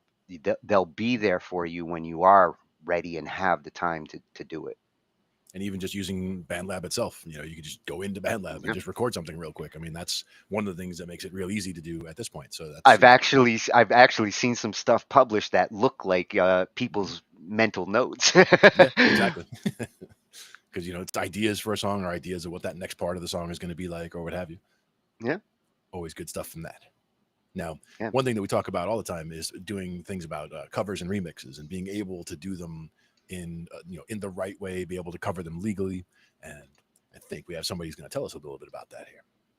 Oh yeah, this is a big one. This one I'm actually really interested. I did go through some of it to see what he was suggesting, because it can be a touchy subject. We try to avoid covers in our shows because with YouTube, a lot of times people will rip studio tracks, they'll remove the vocals, they'll sing on top of it. If we play those songs on our shows, YouTube will instantly recognize that there's commercial music that was in there, and we either have to cut that stuff out if we want to be able to monetize, or in some cases they'll allow us to, but they won't allow us to monetize. So it becomes a decision at that point whether we can keep that content in there. And I hate not being able to show some people's talents, because sometimes you will find great talent who are practicing, on a song that they know. With my library, I have hundreds of BandLab singers that are very talented that have forked stuff from me, and that's how I find some of the singers on BandLab. Exactly. Not everybody can write a song. Yeah, and having that, again, that library is a huge resource for BandLab, so that anybody, whether it's vocals that they want to do or any parts, I mean, just being able to load up the project that you have and being able to hear what all the parts are clearly helps a lot with trying to learn songs, especially. Yeah, I've actually had a couple of them. Now that I'm doing the stems and the different parts, I've had a couple of thank yous for like them being able to practice that part. Exactly. By soloing it. It's like, oh, it's so much easier to be able to practice this when I can turn off all the other parts. Yeah, absolutely. And that makes a big difference, being able to just focus down on it. And that's one of those things that, when you've been mixing for a while or doing sound stuff for a while, you can kind of mentally separate all the different parts. So you can kind of just latch onto the keyboard and follow it, or latch onto the guitar and follow it. But being able to mute out the other tracks or bring them down or what have you to make the parts that you want jump out, that's definitely a useful thing. Yeah, and sometimes it's easier for people when they're laying down their tracks if they don't hear all the parts while they're doing, especially vocalists. Like if they turn off like some of the noisier parts in some cases, and they really just keep the few parts that help them get their groove. Sometimes they lay down a much better vocal track. They're more focused on what they're actually doing and not getting caught in the noise that's going on while they're trying to do their part. Now, for me, I find both sides of that happen sometimes where like I would want to thin the track out if I'm doing bass parts, for example. I would want to thin the track out so I'm only hearing like rhythm guitar and something else, but at the same time I want to know the overall context of all the parts that are in there so I know how busy to make my part. Because if I don't hear the full context, I might start making a really busy part, but then when you listen to everything turned back on again, all of a sudden you're clashing with this part or you're bouncing off of that one, or somebody was doing a little melody thing that you ran into. All that kind of stuff can happen if you don't listen to it all in context. So it's important to be Yeah. aware of the full context of what you're doing, at least what is known of the context at the time. If it's a song that's just starting out where it's just chords and now I'm putting in a bass line, well, I'm going to keep it pretty simple because I know there's more parts coming in, but I could also make it as free as I want and they can work around the parts that I put in. But I do like to keep it simple. Yeah, it is nice when you can turn on and off those parts. Like I'm working on one now where I'm trying to figure out a certain keyboard line, and I'm doing it to a reference track, and the reference track is loud, so I'm not hearing what I'm actually doing clear enough to hear that like my timing's not perfect yet. Like when I do a recording to it and then I solo just what I just did, and I'm like, am I that sloppy? Well, like you was just mentioning there, the a lot of your tracks have the version with the melody track and one without, and I love that personally because it tells me, like, if I wanted to sing or practice or work on my singing, I would be able to take that track, listen to the melody one, and I've got the timing for where the vocal notes are going to hit, and I have what the vocal melody should be. And then when I'm listening to it again, I can turn that track back off, like because I would want to record with that on, so my timing is there and it helps me with the pitch. But then when you're actually listening to the song back, I would mute that track that has that melody line. So you're hearing only my voice covering that part. And in that way, it does make it super easy to it's got that guide tones basically. And that works out really well to try to sing on. Yeah, and what's cool with Uni is sometimes he'll even leave that melody track in and he sings on top of it, like he's got good timing, or he knows how to sing around it. And it's very rare that the singers will sing with the melody track and do it good, but Uni does have a way of pulling it off. Yeah. And again, that's for me, like I would definitely use it as a guide tone and then mute it in the final product. But at the same time, I understand when people leave it in or take it out ahead of time, and that way you can be more free with your timing. Because for some people, they want to be able to float that little bit with the timing, because it doesn't have to be exactly like it is on the record. You can take certain freedoms when you're recording your singing. It should be your song sung your way, even if it's somebody else's song. But that's where you can get a little bit more freedom there, and that's especially if you don't need the extra the guide tones helping you out with that. And a lot of times with those melody tracks, it depends which instrument I use. Because if I'm using like a saxophone, that's usually not a good instrument to try to sing along with. But if I'm using a piano or sometimes a nylon guitar to do the melody, sometimes keeping the melody going with the piano and singing on top of it sounds really good. So, it really depends on the instrument that I'm using in the melody track. And one thing with using a saxophone is the saxophone is one of the ones that is closest to the human voice. So since I know, it's ironically, ironically, the sax can sound like a voice, but if you're trying to put your voice on there and the sax is going at the same time, you two can clash. Yeah. And that's why for me, I would like, if it was a saxophone tone that was in there, that would be in place of, that would be like the elevator music or Muzak version of the song, where it's just doing, that's taking over the melody line. Nobody's going to sing it, but then use that as a guide tone when you're singing it, and then mute that saxophone back out, and now you have your voice taking that place. Yeah, but the song doesn't sound as empty if there's no voice in there with the sax. I would love to make a living making elevator music. right I'd be a god. I have a feeling that that's going to be soon, like just an AI thing, because you could literally just tell AI to just here, take popular music, whatever, and just take out the vocals and make it a little bit more, poppy or whatever. And you could definitely make that happen at this point. Oh, the AI is definitely going to be taking my job there. I see that we also got a shout out from Vegan Zombie over on YouTube. What's happening? Oh, he's over in the over UK on YouTube. Yep, popped in over there. Vegan, miss you, man. Think he was in and out. High end. Wow. He woke up to peace. It's good that you woke up. He's 5 hours ahead of us over there, so getting late on his end for sure. Oh, a little midnight jam. Yeah, yeah. So this next one we have is coming from at L Dre the Giant over on YouTube. I've actually been checking out his channel for the last couple weeks too. I came across a couple other videos when I was doing my research, and finally found something that like I really wanted to get in here for this particular subject, because this is one that, you know, we were trying to find a compromise, a solution, so that we can deal with covers in a respectful, legal way. It's important to make sure that artists get credit when artists do something. You'll notice with every single post I do, first of all, it's MIDI.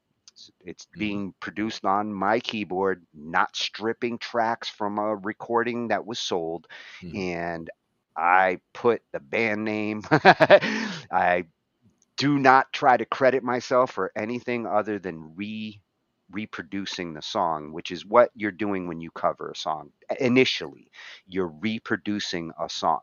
Now, if you reinterpret it, you're taking it even further. And that's what he's going to be talking about when you start to look at the differences between a cover and a remix. A reinterpretation is kind of like a remix. It's doing the song in a different way, possibly different key, different instruments than the original one, slower, faster, heavier. All of those things are good. Plenty of songs have found new life over the years because some songs just always resonate and people want to hear it in the modern sound. So if you're thinking of doing a cover out there, and I'm sure most of them do, you know, listen to what he's gonna the advice he's going to give you on the approach to take, so that you don't run into problems when you put it out there on YouTube or try to distribute it, like say through Spotify, because they're not going to put your stuff up there if you're just stripping commercial tracks of vocals and then adding your own vocals. That's not going to work. Yeah, that's so a little bit lazy in that respect. Yeah. Yeah, and again, yeah, that's my feelings is that it's a little lazy, and you don't get the benefit of actually learning anything about the song or appreciating it. When I every single part by going through each note, and that's valuable. At the same time, there are people who, you know, if you know, quote unquote, all they do is sing, you know, they wouldn't have the ability to put in all the different instrument tracks and everything else. So in those situations, I can understand the desire to strip the vocals out and use the song shell as a practice tool. That's a practice track. That's not a track you're going to want to go putting up on your Spotify or a music channel like that. That it's fine if you put it up on BandLab. BandLab really doesn't seem to have any issue with any of that, because it's all non-profit. It's not for profit, and practice tracks are fine. We get better with practice. But if you do want to show it off to a bigger audience and you want to put it up like on your YouTube channel, you want to start preparing and get some help with your tracks. If there's something you'd like to do and you can't find something legit out there, send me a message. I mean, if I can help sometimes when I got the time, if I'm interested in the song, you got me. And Uni goes with the Ace of Spades. Yeah, he killed that one. That's actually one of my all-time favorites from him. So this is L Dre. He's going to show how to make and release covers and remixes legally. All right. Every time I drop a remix or a flip of one of my favorite cartoon show theme songs, I'm bombarded with questions on how this was possible. How did I get it on Spotify? How did I get it on YouTube? And I just recently dropped a new theme song flip called Levi's Choice. It's based on one of my favorite songs from the show Attack on Titan, greatest anime of all time. I'm just gonna say it. I figured this would be a great opportunity to show you how I made it and released it and all that jazz behind the scenes style, you know what I'm saying? So let's get into it. First things first, we gotta make a clear distinction between cover songs and remixes. I don't know why I'm using my pinkies. A remix is like my most recent one, Self Love by Coily Ray. I made a lo-fi remix of that. And pretty much what that is, you take a song, you isolate the vocals, and you make a beat around it with the vocals still on. So with those kind of songs, you cannot do anything for profit with them, all right? The thing is with YouTube though, when you upload a remix, it just gets copyrighted by the original creator or owner of the song, whether it be a person or a label, and they just make the revenue of it. You just don't make any money. That's all there is to it. But you don't want to go put that on Spotify, blah, blah, blah. That's where you get into trouble. You can check out this playlist right here. I've made tons of remixes. None of them have gotten my channel taken down, obviously, and none of them have gotten me like any hard copyright strikes. We're Gucci on that front. Now, cover song, on the other hand, is a little bit different. I tend to stay away from samples with these. Pretty much you just kind of replay melodies or whatever, at least that's how I do it. I know like in the actual sense of a cover song, a lot of people, you know, take a Justin Bieber song, make a whole new beat, and then they'll just sing it, and then they can release that song. And with our channel sponsor, DistroKid, make sure you hit that link in the description to sign up. They make it super easy when you're uploading a song to just click the cover license option, find the artist or find the creator of the original song, put their information in, and you're good to go. I'll show you exactly what that looks like later in the video. But yeah, without spoiling any more specific details, now that you got that in mind, let me show you how I made this one. So check it out. This is the beat.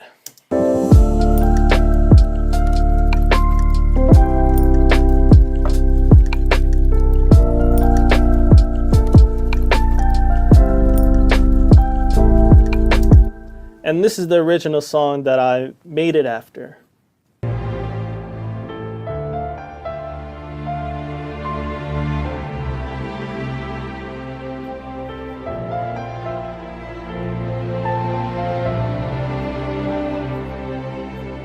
So yeah, as you can see, I kind of just took the piano melody, not anything crazy. That is kind of the most important part. So if you check this out, you see any samples, pal? No.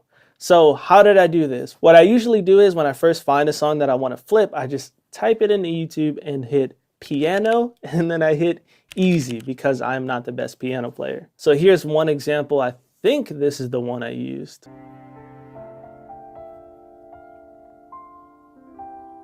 And since your boy can't play piano, basically what I did was I put the playback speed on like the lowest one. And then I start with the chords. So here are the chords from that I ended up playing.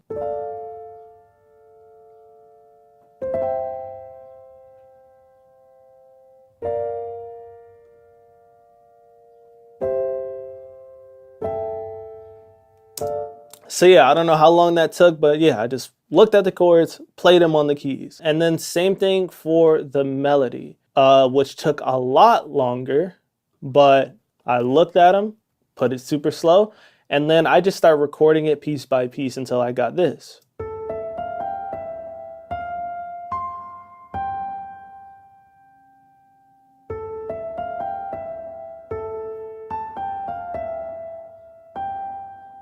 So when you put them together, you get what they're playing, but separately.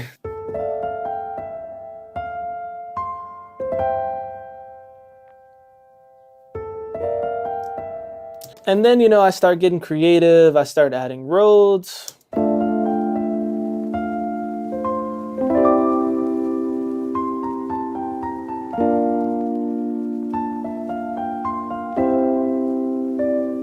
And then a staple in my music, don't copy me please, but in a lot of my theme song flips, I like to do the main melody on a little whistle as well. So that's this. Just to switch it up a little. That's my signature thing. Find your own signature thing. But yeah, that is the method that I use when I start these kind of things. But There's another method I tend to use, and that is downloading the song from YouTube, which is this right here, and then you use Ableton's built-in harmony to MIDI. I probably shouldn't have done that much, but I'm just going to show you. You'll see why I did the other way. So here's how it comes out.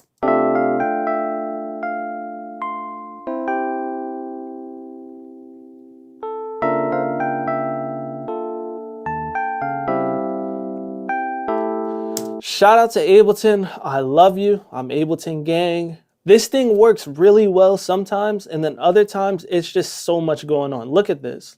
Look how many notes that is compared to what I got, which is just this.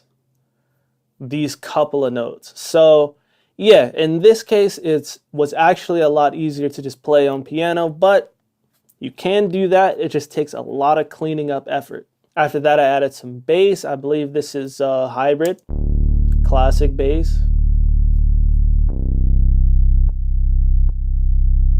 Got some knock on there to beef it up, you know what I'm saying? Just a little bit. And the drum pattern. Now, honestly, I do the drums first. Well, let me preface this by saying whenever I do one of these covers, I start with like a tempo in mind. I don't care what tempo the actual song is. So I brought in a drum loop at like a 80 BPM drum loop or like something like that. And then I drag the sample on top just to kind of hear how it goes. Or I try to play it on top to hear how it goes on whatever drums. And then I go in and make my own drum pattern.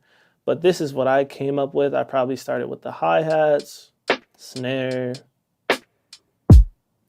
kick, percussion.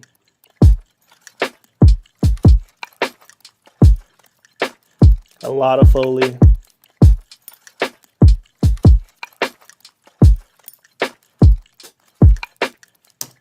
And that's how I did the drums. And then lastly, it's just kind of arranging it, adding little things here and there. So obviously I like to use Rhodes because that can go from this part to this. Just like a chill section without the main lead. And then we bring in the main lead, but only the whistle version.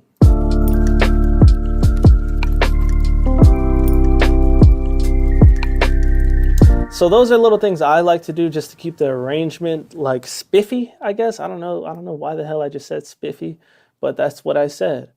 And then outside of that, you can add a few other things from the song. That's what I do. You can go full on. Like this song it's a long song with a lot of different parts.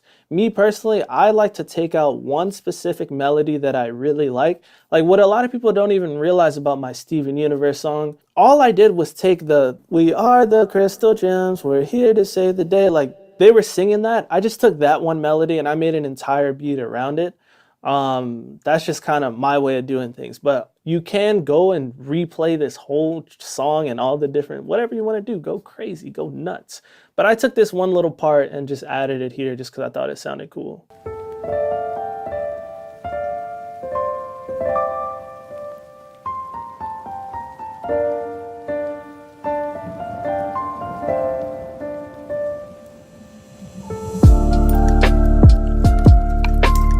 And that's pretty much it. Well, actually, lastly, sometimes I like to add a little bit of cinematics. So speaking of cinematics, shout out to Cymatics, but I use rain throughout this because it's a sad sounding track.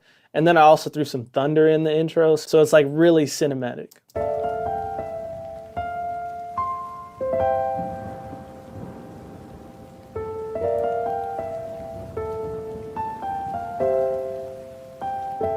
But obviously that thunder isn't throughout the whole track. But yeah, that's how I made this track. And if you notice anything throughout that, zero sampling, all right? Zero sampling. All right, so boom, the track's done. It's sounding good. You love it. Now, when you come up with some artwork, obviously do whatever art you want. Make sure you make it, make sure it's custom, make sure it's royalty free, whatever you got to do to get your artwork made. Don't go stealing anybody's art. And here's DistroKid. So once you get into DistroKid, you're putting in blah, blah, blah, the dates, blah, blah, blah, artwork. Here it is right here. This is the crucial part that you want to pay attention to. When you're releasing a song, right here where it says songwriter, you hit another artist wrote it, all right? It's a cover song. So look, they tell you right away, Cover songs are okay. A cover song is a song performed and recorded by you, but the music was written for someone by someone else. Sampling, not okay. Remixes, not okay. Clear distinction. So DistroKid deducts the legally mandated 9.1 cent per song sold in the US and sends it to HFA, who sends it to the original songwriter. But yeah, DistroKid charges $1 per month paid annually, so $12 a month for a cover song. So weigh your options, but it's a solid deal for me. So boom, right here, original artist. You find the name of the artist. So for this song, the person who did this piano, I believe they credited the songwriter. So yeah, the composer is Hiroyuki Sawano. I hope I pronounced that properly. But whatever it may be, whatever song you're looking for, you just find the main composer or songwriter of the song and you put their information down, you put the original song title and any other songwriters that are involved, you can put them all in there and boom, you are good to go. Everything's Gucci, everything's legal, you're solid. This isn't a recommendation for what you should or should not do. Obviously, there's tons of songs out there that are fully sampled and nothing happens to them and they have millions of streams. It's just up to you and your conscience, really, what you can handle. Because yeah, sure, sometimes like if you're only getting 10,000 streams or whatever, nobody's coming for you, whatever. It's up to you. Weigh your options. I didn't say nothing. You didn't. I taught you the proper way to doing things right here. All right, clear conscience. But yeah, that is the video. Go stream the song. Link is in the description. Go sign up for DistroKid. Super cheap, super easy to use. Link is also in the description. It is the best platform to distribute your music that I've tried. I've been using DistroKid for years. All my covers are through them. Haven't had any issues. So shout out to them. And if you use my link in the description, you get 7% off your first year. Go do it. Peace. See you in the next one.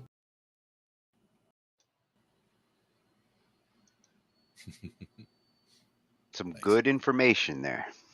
Now, one thing is, I'm not sure on that uni because he did say $1 a month, and then he said so it would be then $12. I think he meant $12 a year, but he did say $1, a month, and then $12 a month. So we'd have to see which one that was for the mechanical license. Yeah, and from the gist of what I got there is they're not that $1 a month isn't necessarily going to get you the license to the song, but DistroKid will help you to facilitate the license should you need it.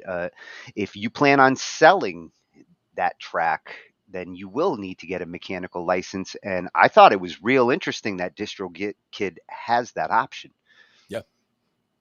Yeah, I find that interesting as well. I mean, even a lot of the stuff that I do with the bands that I work with, is just we do a lot of covers, because we do bar gigs and things like that. So we do a lot of covers, and it would be good to get some out there just so that we could point people to it and say, hey, here's some stuff that you can go check out. It's all covers, but it's all covered by being put out in that way. That's pretty cool. Yeah, and if you did get the mechanical license through DistroKid, then when you go publish that on YouTube, you now have a working license to monetize that video on YouTube because you have your proof. DistroKid actually helps when it comes to contacting YouTube in those cases. Right, because they can work it out faster between themselves. Yeah. So that's, if you're serious about doing covers and getting them out there to show your talents, and you want to make sure that the songwriters are being credited, being paid properly, then you want to take this kind of responsible approach. I like how he gave the advice. He wasn't trying to like say this is the end all be all solution. He's not trying to encourage anything bad. Like you can tell he's like, how he feels about sampling. So him as a music maker, his attitude is that he wants to reproduce these parts, not just sample them. And that's the way I feel about it too. Yeah. Yeah, same here. I wouldn't want to take the sampling approach to getting a clip of a song. I'd rather build that clip from the ground up the same way he did. Like, I loved how he slowed down the track to just figure out the chords. I've done that. Yep, Okay, exactly. What are they playing? Look at it, play it in slow motion, get the chords, punch them in, figure out the piano melody, Mhm. play it slow. Then once you've learned the part, record it, and that's a good way to reproduce a song. And Yeah. you're putting some work in there. You you're not just stealing a track. Right. And that's the thing is, if all the parts are done by you, I mean, it's just. Ah, damn, you're quick. So I mean, it's just a matter of for me, that's what I just I noodle around while I'm listening to stuff, and that I find a note to latch onto here and there, and then I listen for intervals, and that's kind of the way that all breaks down like that. Yeah, Once you find that's once you find what key it's in, it's like, oh, well, those notes, okay. yeah, that slow motion technique that he used reminded me of back in the 80s, that special Walkman that guitarists would have. They wanted to learn a solo that was really fast, I have it and right over there. yeah, they would blow it time and Mhm. practice it until they could do it faster and faster.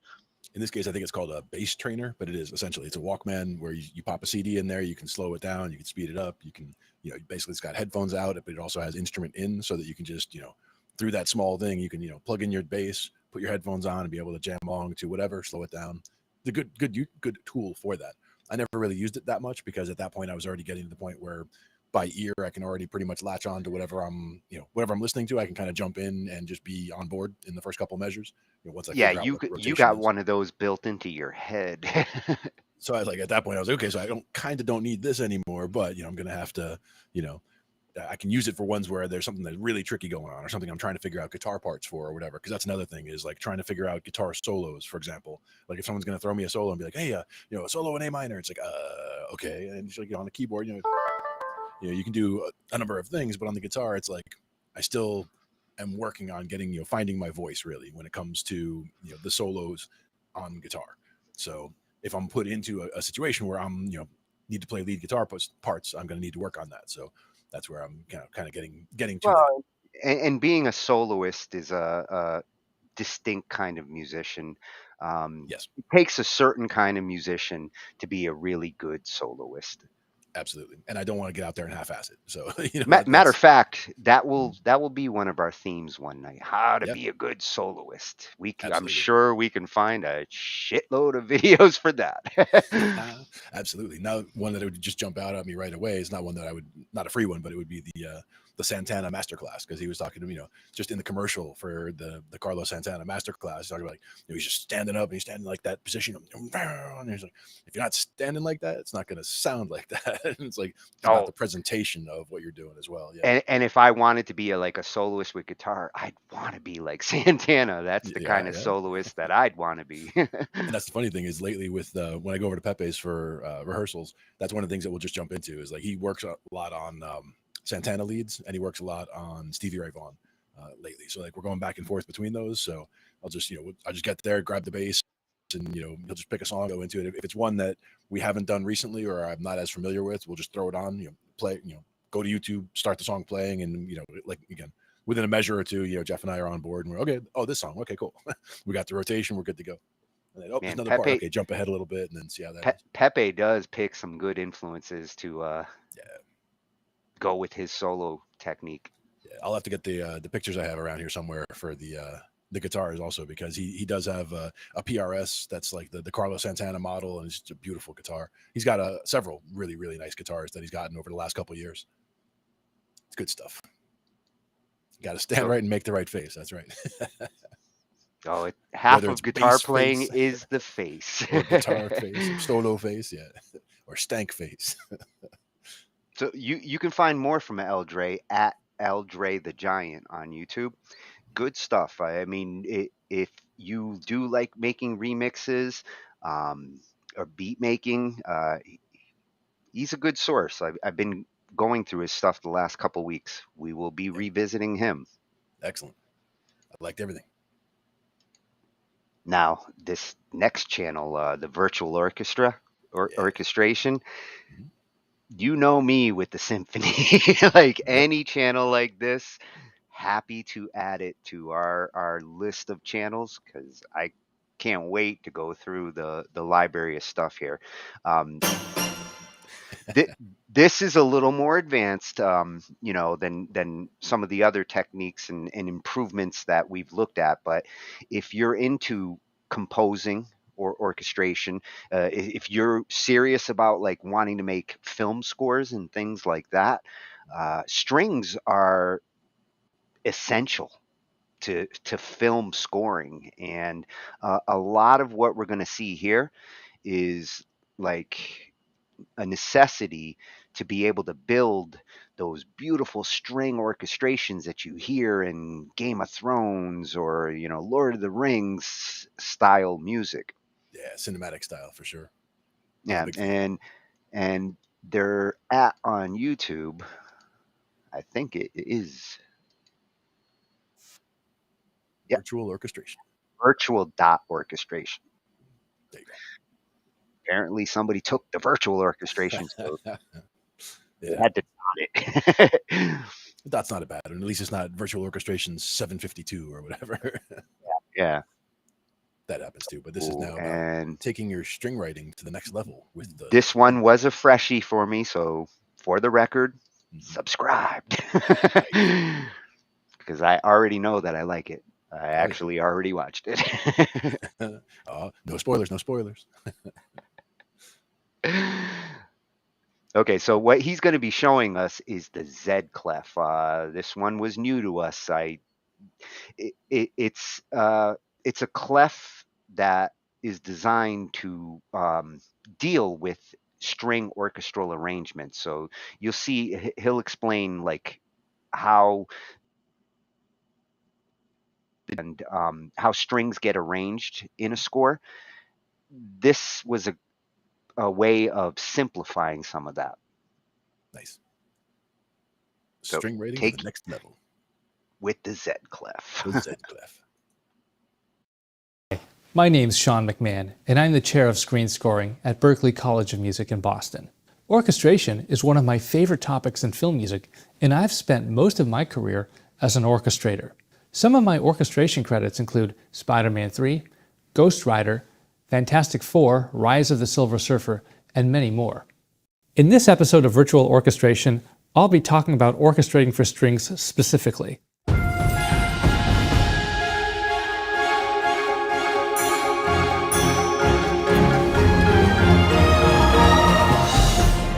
You'll walk away with at least 3 digestible, bite-sized takeaways. You'll learn first how to balance string voicings, second, when to use string octave doublings versus unisons, and third, how to voice string flourishes, otherwise known as runs or sweeps. Let's get started. Most media composers write in a digital audio workstation, but hire an orchestrator to get their compositions out of the DAW and onto a score page so that the orchestra can record. Composers frequently don't have the time or expertise, or sometimes both, to orchestrate their own music for a score. And there is no button you can simply press that will magically convert a composer's mockup into a finished orchestration. I like to think of orchestrators as interpreters or translators. Orchestrators interpret the intentions of a composer by looking at their MIDI data and listening to the mockup, and they translate it for the orchestra. Much of the orchestration job is making many small decisions and problem solving for the composer. For example, a composer may write a 3-note chord for 4 French horns. So what do you do with the 4th horn? Do you have it sit out on the chord or double an existing note? Or play a new note entirely? Another example is adding phrase markings, dynamics, and articulations to a score. That information is not explicitly implied in a composer's mockup. I want to first introduce you to something called the ZED Clef. The ZED Clef technique was popularized by Hollywood orchestrator Scott Smalley in his Art of Orchestration seminars he taught years ago. The ZED Clef is a tool you can use to ensure the strings are balanced. By balanced, I mean that no voices stick out in an unnatural way and that no voices are buried either. Even though the strings have excellent dynamic control at all ranges, they all have the same tendency to project more as the range gets higher. The lowest notes and highest notes of each string instrument fall in approximately the same place in their respective clefs. Their lowest notes fall 1 to 2 ledger lines below the staff, and their highest about 5 to 6 ledger lines above the staff. The ZED Clef is a fictitious clef that shows the placement of each instrument's note in a voicing within its common or default clef. When a voicing is plotted on the ZED Clef, the closer the notes are clustered together, the more balanced the voicing will sound. To achieve optimal balance, all the notes within the voicing should fall within a range of a sixth when plotted on the ZED Clef. Let's take a look at this example, which depicts a C major voicing for strings with some of the instruments divided. At first glance, there seems to be nothing wrong with this voicing. Now, let's plot this chord on the ZED Clef to see where each instrument's note falls relative to the others. The closer the notes fall together on the ZED Clef, the more optimal the balance and blend will be. Remember, for optimal balance, keep the voicing clustered within a sixth on the ZED Clef. To use the ZED Clef, simply transfer the notes where they fall in their common or default clef to a new stave. Always use alto clef for violas and bass clef for cellos and basses when you plot the pitches on the ZED Clef. This is essential. For the contrabass, which is a transposing instrument, the ZED Clef always makes use of the written or transposed pitch, not the sounding or concert pitch. This is an important distinction as the ZED Clef's accuracy to predict balance breaks if the sounding pitch is used for the contrabass. There's a spread of a 14th interval from top to bottom, which greatly exceeds a sixth. This voicing will sound quite unbalanced. The instruments towards the top of the ZED Clef, such as the contrabasses and violas, will tend to stick out in an undesired way. This next example shows a more balanced solution to the same chord, C major. When this voicing is transferred to the ZED Clef, all the notes are tightly clustered within a sixth. This voicing is much more effective because it's balanced. There are no notes that stick out or that are buried. It's not always possible, or even desirable, to employ the ZED Clef and keep all the notes of the voicing contained within a sixth. Sometimes it's impractical to be faithful to it for an entire piece, or even an entire phrase, but it's a good starting point when first learning how to compose for strings. Don't think of the ZED Clef as a rule, rather think of it as a guideline.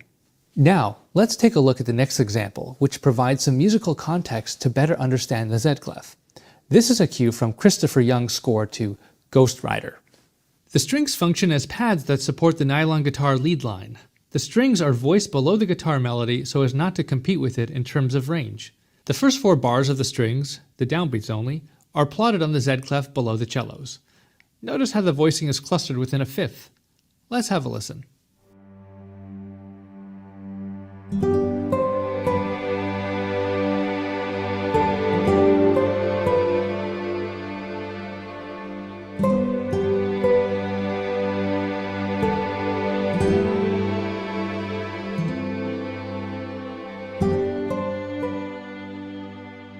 Now let's take a look at when to use octave doublings and when to use unisons for the strings. When composers want to make a bold statement, often they assign all of the strings, excluding the contrabasses, to carry the melody. The question then is how to voice them. Do you spread the strings out across multiple octaves, or do you assign them to the same octave? The answer is it depends. If you want projection, meaning to stand out and be heard, the best solution is to spread the melody across multiple octaves. But if you want tone weight, a thicker, meatier, more robust sound with more body, the best choice is to assign them to the same octave. There's a good example for doubling a melody in different octaves, and that's John Williams' score for E.T. When E.T.'s theme is introduced in this example, violins 1 and 2 are playing in unison. The violas double violins 1 and 2 down an octave, while the cellos double violins 1 and 2 down 2 octaves.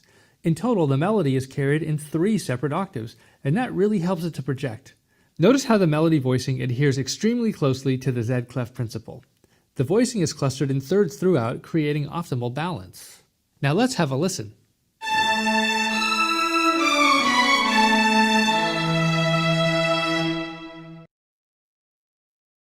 Now let's talk about a concept called the violin 2 shadow. Often, when the first violins soar high into the ledger lines of the treble clef, the second violins don't follow in unison. Instead, the second violins double the passage down 1 octave from the first violins. This, in and of itself, violates the ZED Clef principle because the goal is to keep voicings clustered within a sixth, or as closely as possible. But in cases where the second violins double the first violins down an octave, the second violins are not meant to be heard, or at least heard well. I know that may sound a little odd and counterintuitive. In these cases, the second violins are meant to support the first violins and act as its shadow. When using the violin 2 shadow technique, violin 1 tends to dominate, and that's okay. The reason for using the violin 2 shadow technique is to help the first violins play in tune. Consider this technique when the first violins are playing sustained passages above high E, the third ledger line above the treble clef. Take a look at this example from a different excerpt using the same melody from E.T. The melody is played in 4 octaves by violins 1 and 2, violas, and cellos. Each group is assigned its own octave, including violins 1 and 2. This causes violin 1 and 2 to be separated by an octave. The result is that violin 2 gets somewhat lost in terms of balance, and violin 1 tends to dominate. The first note of the melody has also been transferred to the Z clef here. Notice how violin 1 is an octave or more above any of the other notes. This will cause violin 1 to really stick out, which is okay because it's the top octave of the melody and it's meant to sing. Let's take a listen.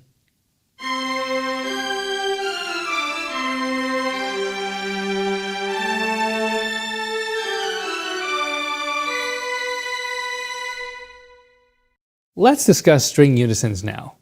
When you want more tone weight on a line, orchestrating the strings in unison is a great choice. However, it causes imbalances within the Z clef, and the lower instruments, such as the cellos, tend to dominate the tone color. An example of this is Gustav Holst's Jupiter from his iconic suite To the Planets. Each downbeat of each measure has been transferred to the Z clef. Notice the spread of an octave plus a sixth from the highest note to the lowest. The cellos tend to dominate because they are playing so much higher than the violins in their respective ranges. Holst doubles the string melody with horns at the unison, further coloring the tone. Also notice how much thicker the timbral quality is compared to the ET example.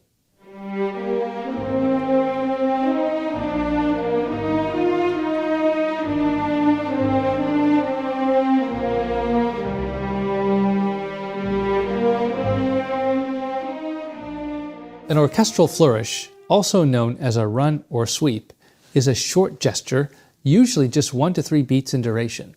The notes are comprised of some sort of scale, and the flourish climbs the scale in stepwise motion and ends on an accented target note, which is frequently a downbeat. Because flourishes are, by their very nature, quick and dense with notes, they favor octave doublings for projection, as opposed to unisons for tone weight. Having the timbre too heavy or thick will act like an anchor on the flourish, which needs to provide forward motion. Always try to orchestrate a flourish in at least 2 or more octaves so it projects. Coupling a flourish, let's say by harmonizing it in thirds, tends to decrease the propulsion and forward motion. When orchestrating a flourish for strings, it's usually a good idea to stay faithful to the Z clef principle. Take a look at this example. This example assigns violin 1 to the top octave of a flourish, violin 2 to the octave below, violas 2 octaves below violin 1, and cellos 3 octaves below violin 1. This makes for 4 octaves and creates a spread of a tenth in the Z clef. Obviously, this isn't very balanced. By looking at the Z clef, you can see that violin 1 is an outlier and will dominate because it sits an octave or more above the rest. To correct the imbalance of the previous example, violins 1 and 2 should be reorchestrated in unison, with the violas down 1 octave from the violins and the cellos down 2 octaves from the violins. This will create a much more balanced sweep, as seen here. Notice how the Z clef voicing is contained within a third. Well, that brings us to the end of this video. Have you ever written for live strings as opposed to your samples? If so, what was your experience like? What difficulties did you encounter, and what did you learn? Just let me know in the comments, and I'll see you in another episode of Virtual Orchestration.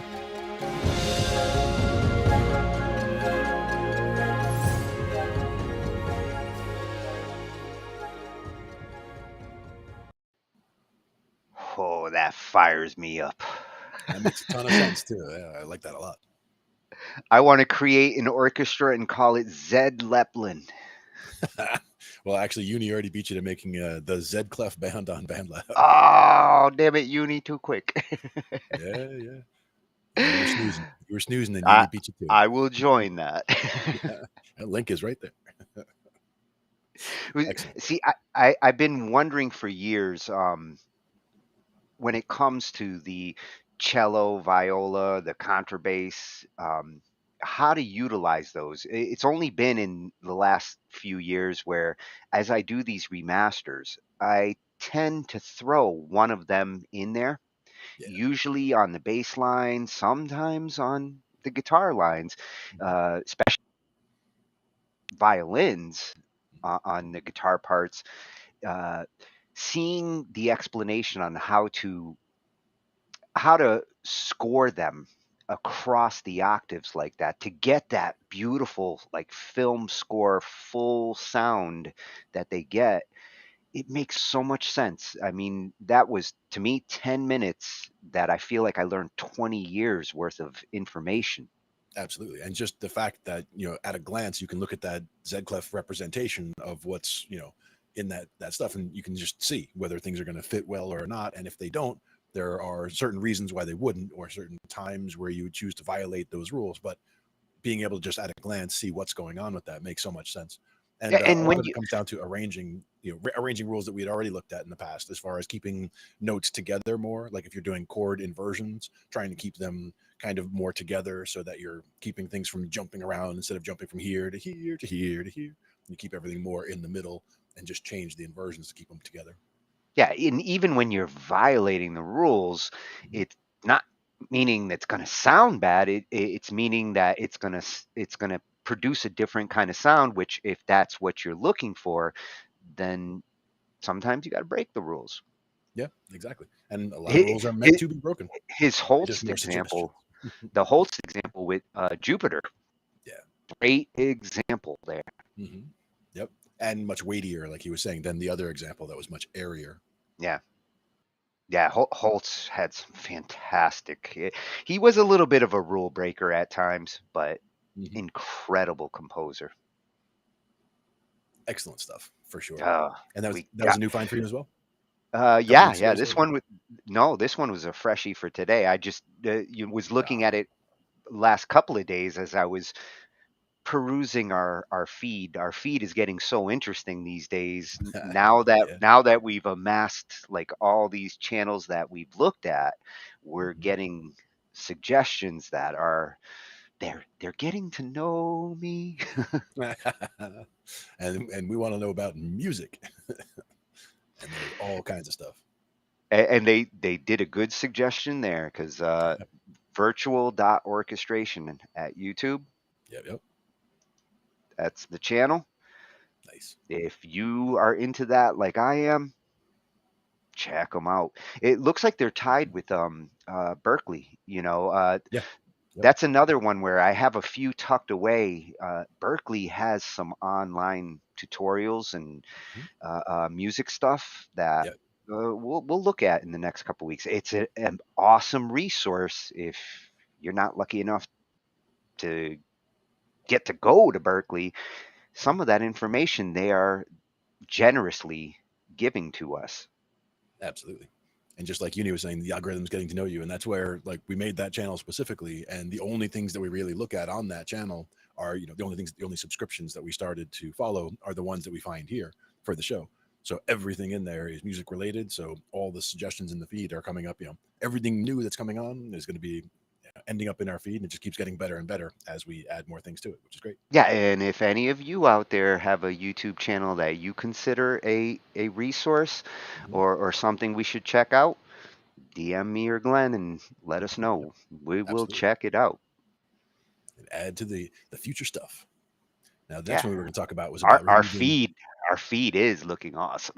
This next one's about removing and reducing reverb and echo from vocals. Yeah, this one really interests me because we have dealt with this challenge and problem. I've had tracks handed to me, people expecting, mixing gold when they're giving me wet tracks, which I try to emphasize beforehand. Don't put the effects in. Give me the clean. And with some people, they actually feel it affects their performance to not have the effects on. And that's that's their argument, at least. When sometimes they say, I need to hear it. Yeah, sometimes the musician might hear utilizing an effect, say a delay or something, and it's part of their technique, might have to record a wet track because they might not be able to play it clean without that effect. If they're actually if that effect is critical to what that sound is supposed to be, then you kind of have to record a wet track in that case. But when it comes to vocals, the only reason why a singer needs to hear their voice with that effect is ego, not necessity, because you hear your voice inside your head. So you shouldn't be singing for the effect that you're getting back. You should be singing from the voice that you hear in your head and energizing your performance from there, not from like, oh, I sound so cool with reverb. It's one of those delayed gratification things. Like, you want to record it clean, knowing what it's going to sound like when you get the reverb on it. And that's where it's okay. Like, when you're practicing the track, turn that reverb up and see what it sounds like, see how it makes you feel. And that way you'll know what it's going to sound like. But then you turn that back off, or you only put a little bit on, so that you can, just so that some people, their voice, if it's totally clean, it throws them off. Like, they hear too much of how their voice actually sounds, where that little bit of delay or that little bit of reverb can, help smooth some of that out. But you don't really want to depend. But see, they're depending on that reverb to fix something that they should fix themselves. Right. Don't be afraid to hear yourself clean is the lesson there. Yeah. Yes. If you feel like you have to hear that effect in order to enjoy your voice, then you have to work on your voice more. You want to enjoy your voice clean. Yep. And that's the thing is, when we add effects, we're not adding effects to try to cover up problems with the voice. We're trying to add effects to enhance the final product. So we're trying to keep that in mind. And again, starting with all the clean tracks is the most beautiful way to start, whether it's guitar tracks or everything, no matter how heavy the track is intended to be. So like hearing the difference between Jason Jacobs' track between, just doing these chords or whatever. And like when you hear it totally clean versus what it sounds like in the song, it doesn't sound like the same thing at all. But that's just because he knows what he's going to get when he's playing those parts, clean. So he can hear in his head the final product, like as he's doing it. And that's when you know you're good. Yeah. And that's the way to make sure that you really get that internalized and figure that all out. But this one is about Clarity Mix. Is that what it's called? Clarity VX DeReverb? Yeah, it's actually by Waves. Nice. Waves has this whole plugin suite. They have a ton of stuff. And I just started checking out their latest release. And one of the plugins is called Clarity. And that's it. It's aptly named because it's about bringing clarity back into a track. And a lot of times it's those wet reverby tracks that you lose all that clarity. Somebody just goes too crazy with the reverb and everything rings out. The words start to get mushy. This kind of plugin can help you to bring it back to the center focus that it needs to have, the sharpness of the articulation without all the mud. Get rid of the mud.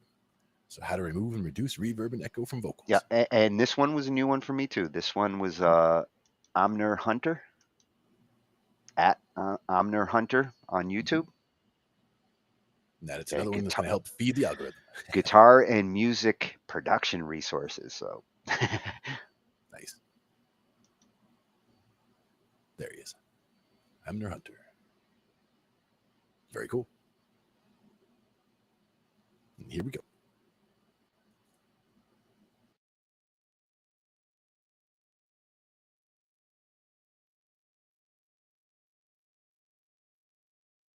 Let's check out the new plugin by Waves Audio. I think it's pretty cool. This is the Clarity VX DeReverb. Uses neural networks to remove any room sound of vocals, but I'm gonna test it also on a guitar with a lot of reverb to test it if it works, right? It was built more towards singing, vocals, and speech, but I think it could work in other sources as well. You choose here the different profiles that this plugin will act on: dialogue 1, dialogue 2, and singing, right?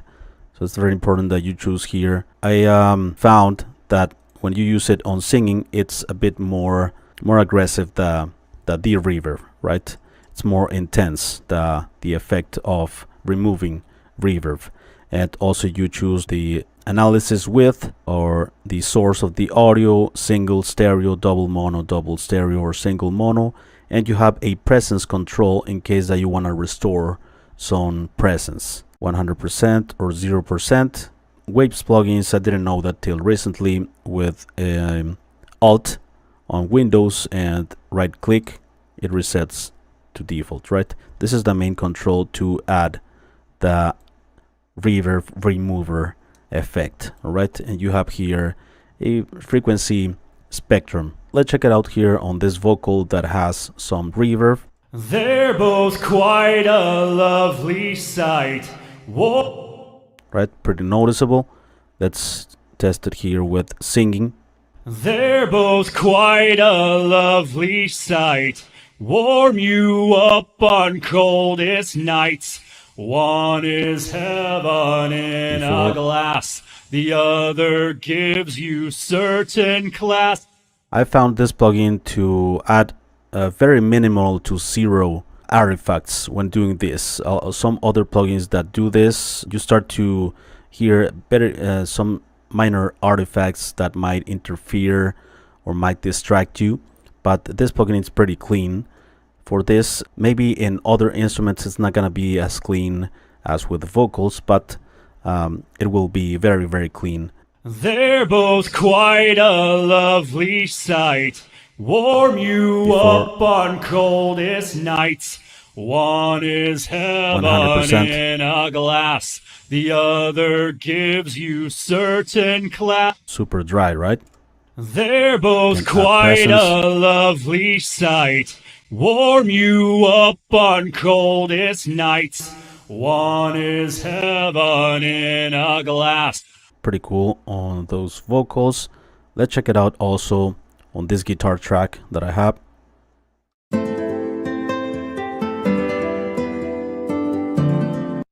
Right, pretty noticeable also the reverb. Let's use it with singing.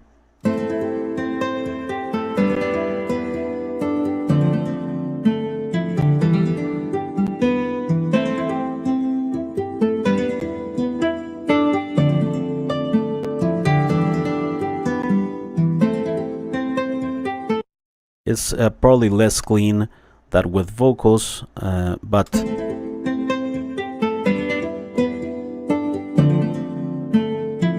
we could use also the dialogue one to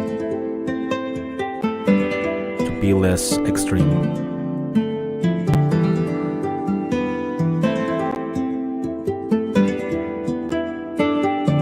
It's drier, right? Okay, and finally let's check it out on this other vocal track that it's over compressed. And if you know, when you over compressed a vocal track that was recorded on not so very good environment, treated room and stuff, where you hear echoes and stuff, with the over compression, a lot of that background sound of the room comes to the front, right? So with this plugin you can remove some of that as well. I'm gonna choose here singing, and let's test it. Yo sé que no puedo actuar como hace tiempo y que ahora debo cargar con mil y un cuentos. Right, all of that room sound. Yo sé que no puedo actuar como hace tiempo y que ahora debo cargar con mil y un cuentos. Que estos no son como los de mi madre. Estos no dejan dormir. Aquí.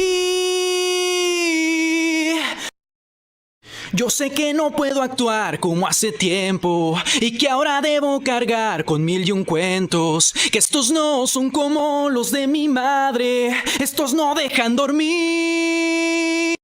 Right, immediately more dry the signal, right, with the DeReverb. So pretty cool. I think Waves Audio did a good job with this plugin.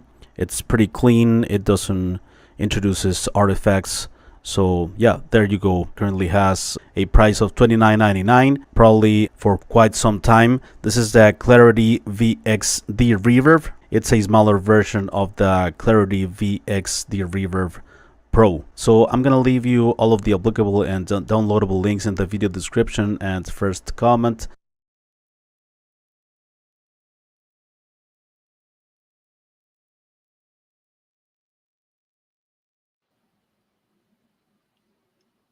You know what's Clearly, there's really a cool? difference there. Oh yeah, yeah, that's amazing that like they've gotten it that good these days. Trying to do that in the old days with like a couple of different tools, you sometimes ended up with more mush than you started with. Yeah, compounding mush for sure. Or those little artifacts, like with the vocal example, the first one that he did, Mhm. you could hear a little bit of artifacts, but it did a pretty damn good job for like getting the vocals back to where you want them to be. The guitar was more impressive as he kept adjusting it. He got it back to the nylon pluck that you want. Yeah, just enough. Exactly, just enough room. And what I like with this site, he has downloads. You know, he's got PDFs, IRs, which are useful if you know a lot of guitarists are starting to play with that, and you know it gives you all sorts of instant guitar effect simulations, amp simulations, easily importable in. Uh, Great resource to check out if you're into all that. Yeah, and that was one And thing I that was going that to was say a great plugin review. about hearing the effects. Like when we're talking about on the voice, you know how a lot of times you don't need the effect on the voice. You just want to sing it and then put the effect on later. With instruments, sometimes the thing was like with one of the multi effect pedals when you're going through the different sounds, like you'll hit this sound and it's a crunchy sound and it'll inspire you to play differently. That is one thing I wanted to mention, Yeah, is that sometimes yeah. the reason for hearing the sound in the case of a guitar, for example, is to be able to see what kind of interplay there is between that sound and the amplifier, for example, because it might just inspire you to play a completely different song than you would have played if it was clean. So Yeah. it's And, important to explore that as well. and one thing I was going to mention before we started there was it is possible to hear the effect that you want to hear while you're recording your track. You don't have to that's the beauty when you're using VSTs instead of like if you're getting the effect out of your amp and you're miking the amp to get the distortion tone, well then you have to record that distortion tone into the track because it's coming out of something and it's going into a mic and it's automatically wet. But if your distortion's coming from a VST plugin and you're recording into a DAW, well, you can turn the VST on while you're recording the track. The track is still recording the clean signal. The distortion is the VST plugin. You can depower it, turn the power button off. It's a clean guitar track. Turn the power back on. There's the distortion. You can hear it while you're making it, and that's non-destructive effects. I would rather use non-destructive effects that can be turned on and off or tweaked after the fact than to record a track where what you recorded is what you have. Right. And in the case Otherwise, where you wouldn't need one of these plugins. You wouldn't need to remove reverb if you did it that way. Right. Exactly. But another option is things like whichever pedal it is or whichever options you're using. Like on this one, we have so many ins and outs on the back, well, 1/4 inch there, that like I could come into this with one signal and then go out 2 different places, for example. And just as an example of, some pedals will do that. Same thing with the DI box. So You go into a DI box. you could send a clean signal over to the DAW to record and Correct. hear all the effects goodies in your ears as you're playing. Right, in your ears, or if you were sending, like if it was a DI box scenario, like you could go into the DI box and then come out to the, you basically splitting out. You're coming out to the DAW clean, and then you're going out the other way to either go to your amp or your pedal board or whatever. Some people, they have a whole pedal board to craft their tone, so they can be hearing it in the room, going through their pedal board and their amp with their tone, but what they're actually recording in the DAW is just the direct signal in if they're coming in through. So again, a lot of it comes down to signal path and what you have at your disposal for methods of getting from the instrument through whatever effects and then into the DAW. Yeah. But getting in as clean as you can is, like you said, it's important because then you can always add or remove effects later without having to get additional software to do so. But as far as results from software, that was pretty cool. So going back to our original theme of how to improve your music, right?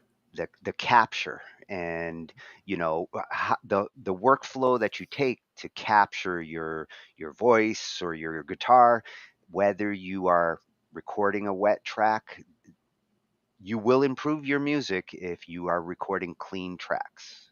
Yes.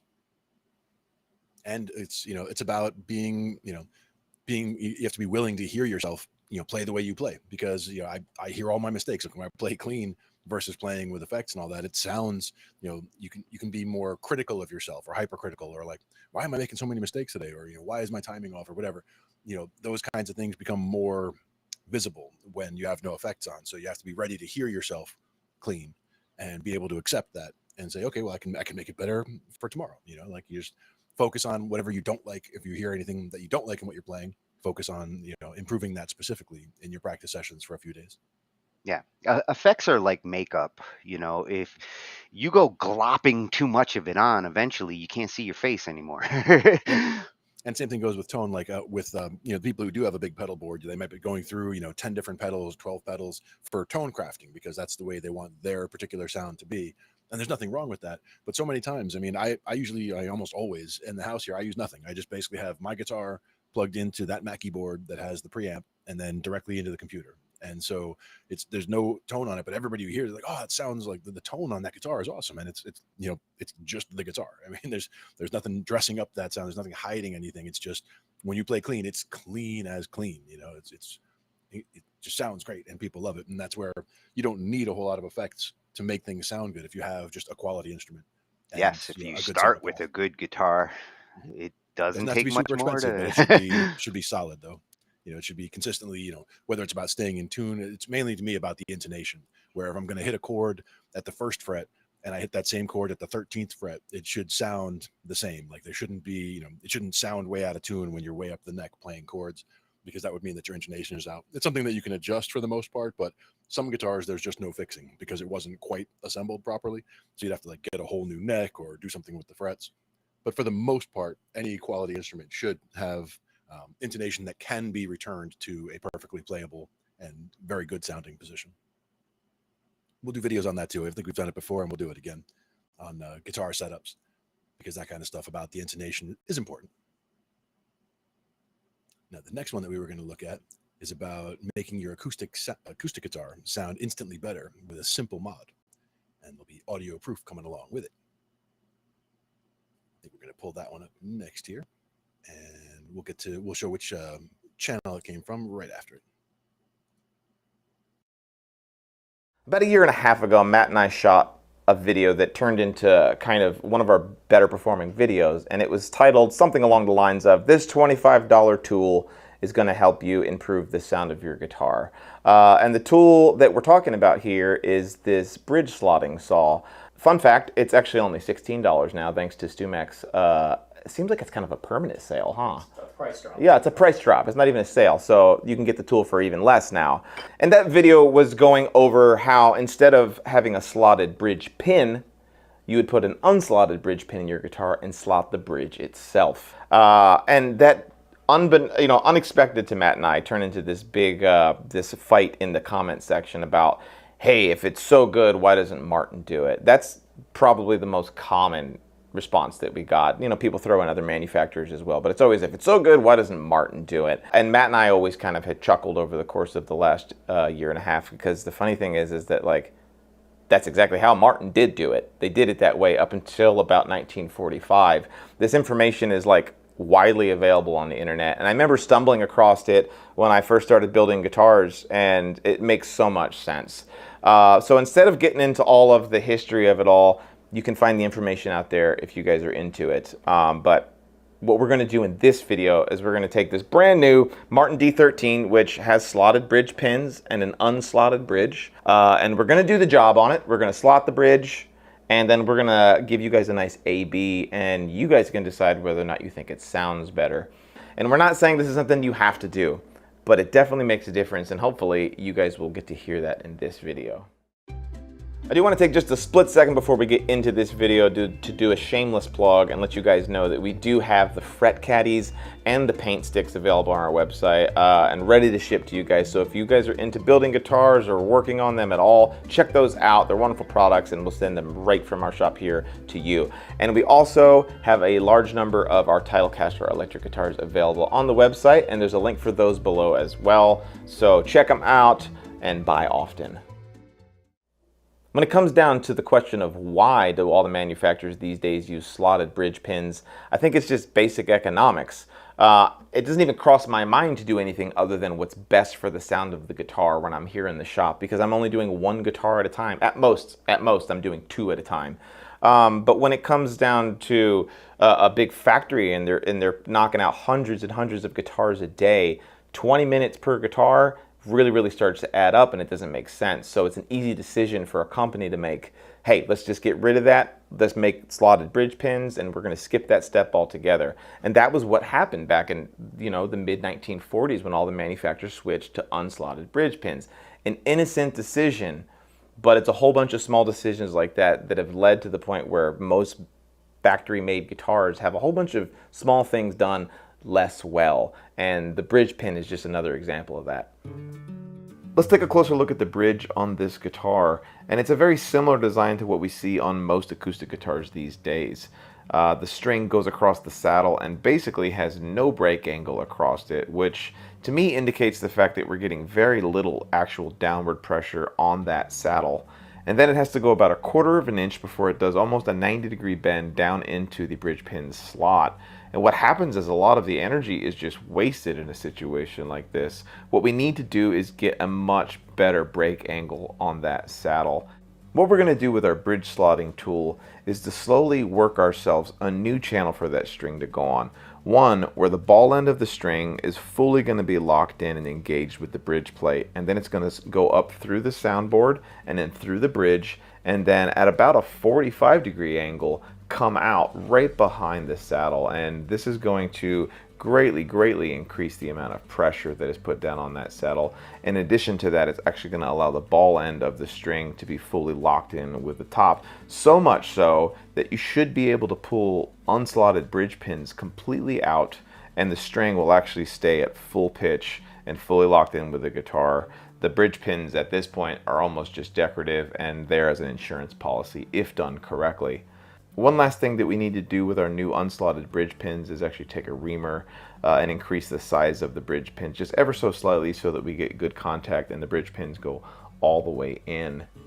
Then I think you can see here in our before pictures how very minimal of a break angle we had, and now here how much steeper that is. The one thing that we're not able to show you in this video is how much better that ball end of the string is locked into the top as well. But just visually, I think it's pretty self-evident how much of a difference this has made.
Okay, so what did you guys think? Make sure you guys comment below and let us know whether you think it sounded better or worse, or if this whole video idea is just stupid.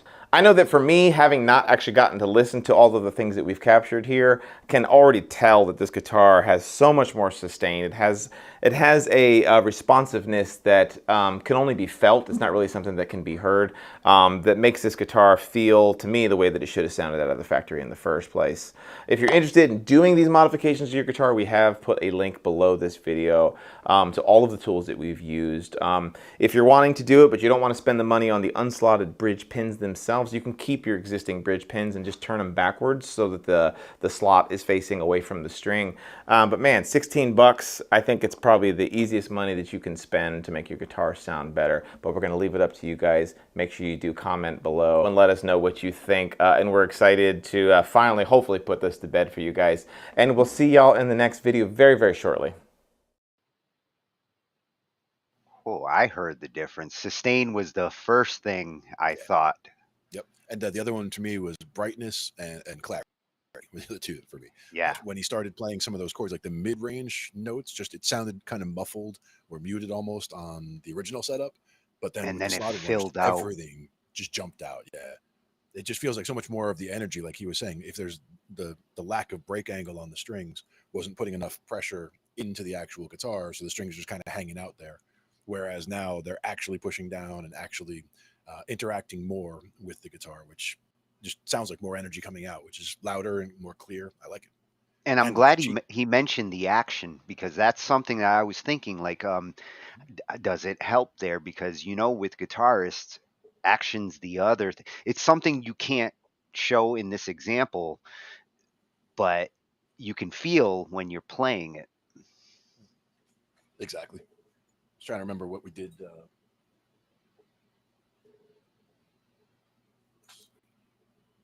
When I did an upgrade on the acoustic I have here, I did the bone nut. So the top there.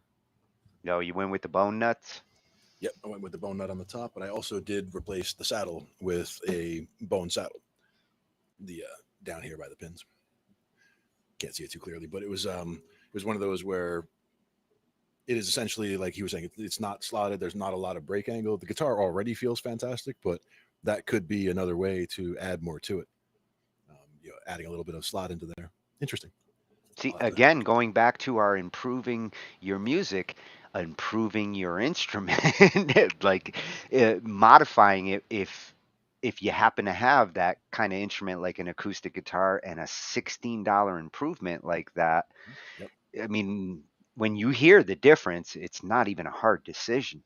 Exactly. And with the bone nut and the bone saddle, those are also not very expensive pieces. They're just, tiny little pieces, but they have to be just right. So, for example, with the saddle, it starts out, it's much taller than you want it to be, but you don't want to mess up the top surface, because as he was showing, there's it has different positions for the intonation of the guitar. So like this one's a little further forward than the next one, but it's all still on one piece. So you actually shave it down from the bottom before you drop it in. So it's like you shave some off and you drop it in and check, oh, still too high, take it off, you sand off some more on the bottom, put it back Lather, rinse, repeat. Yeah, until it gets down to where you want it to be, and then okay, there it is. And also you have to worry about the action at that point, because the fatter strings are going to vibrate more, have more play to them, so they have to be a little bit more, a little higher up, so they can accommodate that. Otherwise, the action feels a little bit too low on one end or high on the other. So you got to be careful on how you do it. But that was some great information for sure. Yeah. Great tips, for guitar stuff. I mean, they are guitar manufacturer, Driftwood Guitars, at Driftwood Guitars on YouTube. And it's a boutique acoustic guitar company. It's so fancy. What's funny is Mike and I were just talking about Driftwood the other day when we were out at a gig. I think it was in Stony Point, New York, but we're right on the water there, and we were just while we're setting up the equipment for the band that was coming up for the stage, we're just looking out into the water, and there's just driftwood everywhere. It's like, I guess there was big storms upstream, up the Hudson further. This is already way north of New York City on the Hudson, and this is so even further up there. That must have been some big storms and dropped a lot of driftwood in the water. You saw a premonition of the videos you were going to watch this week. Driftwood. It's going to be a big theme this week. But making a guitar out of driftwood would be cool. Probably wouldn't have very good sustain, though. Well, we're definitely going to end up going back to this on some of our guitar nights, because, I mean, look at the videos that they got. They are happy to show, like, guitar modding and what they do. Nice. Good channel. Yeah.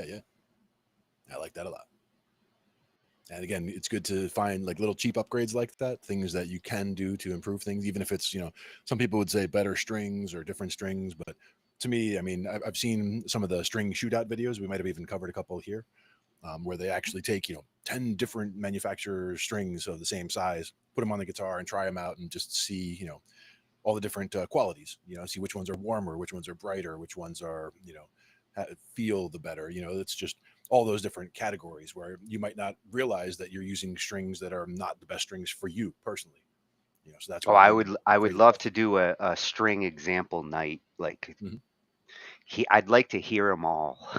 Yeah, and that's where doing pre-records would help, because like the time that it would take to like play something and then restring the guitar, because you want to do it on the same guitar. So you'd want to play something and then record it, just doing a certain practice routine or what have you, a certain set of things that you play.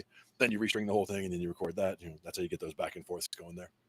We can check it out though. We'll try. Yeah, we'll have to do some hunting for that. The one that we talked about before, or one of the things that I was planning on doing, is I have that the Dean Dimeback guitar over there, and I think it's strung with 10s right now, and I'm planning on putting the Mammoth 12s on it. So that is one where we could see, how it sounds different, trying to do it in standard E tuning, or and then trying to drop it down to one of the lower tunings to see where those 12s would shine essentially with the lower. Oh, you're gonna go with the Mammoths, the big boys. Yeah, that would be getting down there. And the other way, and again, going out to Pepe's, I start playing on 7s because he's using 7s on the guitars out there. So you go to the far other side of the spectrum where the strings are bendy. So this next one, this channel, we've actually hit it a couple of times for some of our topics. Such an awesome channel. It's at Audio University on YouTube. Yeah. Information about everything. It's not hard to find on any given night when we're looking for a certain theme. It's not hard to find something in his library that's relevant. Yeah. Awesome. And we're such gearheads, and a lot of this stuff caters to the gearheads. Good reviews of equipment and how equipment works. And for this particular video, it covers something that over the last 30 years, as we've shifted from those 90s CD standards that we're so used to these 48K standards. And now, 192 is like what the pros are shooting for. You're dealing with much bigger files, but you're also getting a lot more dynamics. Yep. And that's the thing, is a lot of people don't realize what they're missing or what they would gain with the different settings. So this will be good to see. Yeah, you don't know until you actually try it. Exactly. So this is why higher bit depth and sample rates matter in music production. In this video, I attempted to dispel the digital audio stair-step myth and prove that a 16-bit depth and a 44.1 kHz sample rate is just as good as higher resolution formats for audio playback. But that video was about audio playback. There are still several reasons why professionals utilize greater bit depth and higher sample rates during the music production process. In a music playback scenario, the dynamic range of the audio is fixed. So the 96 dB of dynamic range provided by 16-bit audio is more than enough, assuming the peaks are reasonably set, and this is the case for any properly mastered recording. However, in music production, we're constantly manipulating the gain and dynamic range of the various audio recordings that make up that final mix. 24-bit audio, the industry standard for recording, offers considerably more headroom with a lower noise floor, making the whole process much more convenient for recording engineers. To understand what I mean here, it may be helpful to consider the mindset of a recording engineer back in the days where we recorded to magnetic tape. Tape had much higher noise floor than today's digital systems.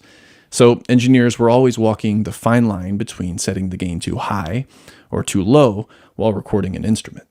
Setting the gain too high would result in distortion of the signal as the level exceeded the upper limitations of the tape.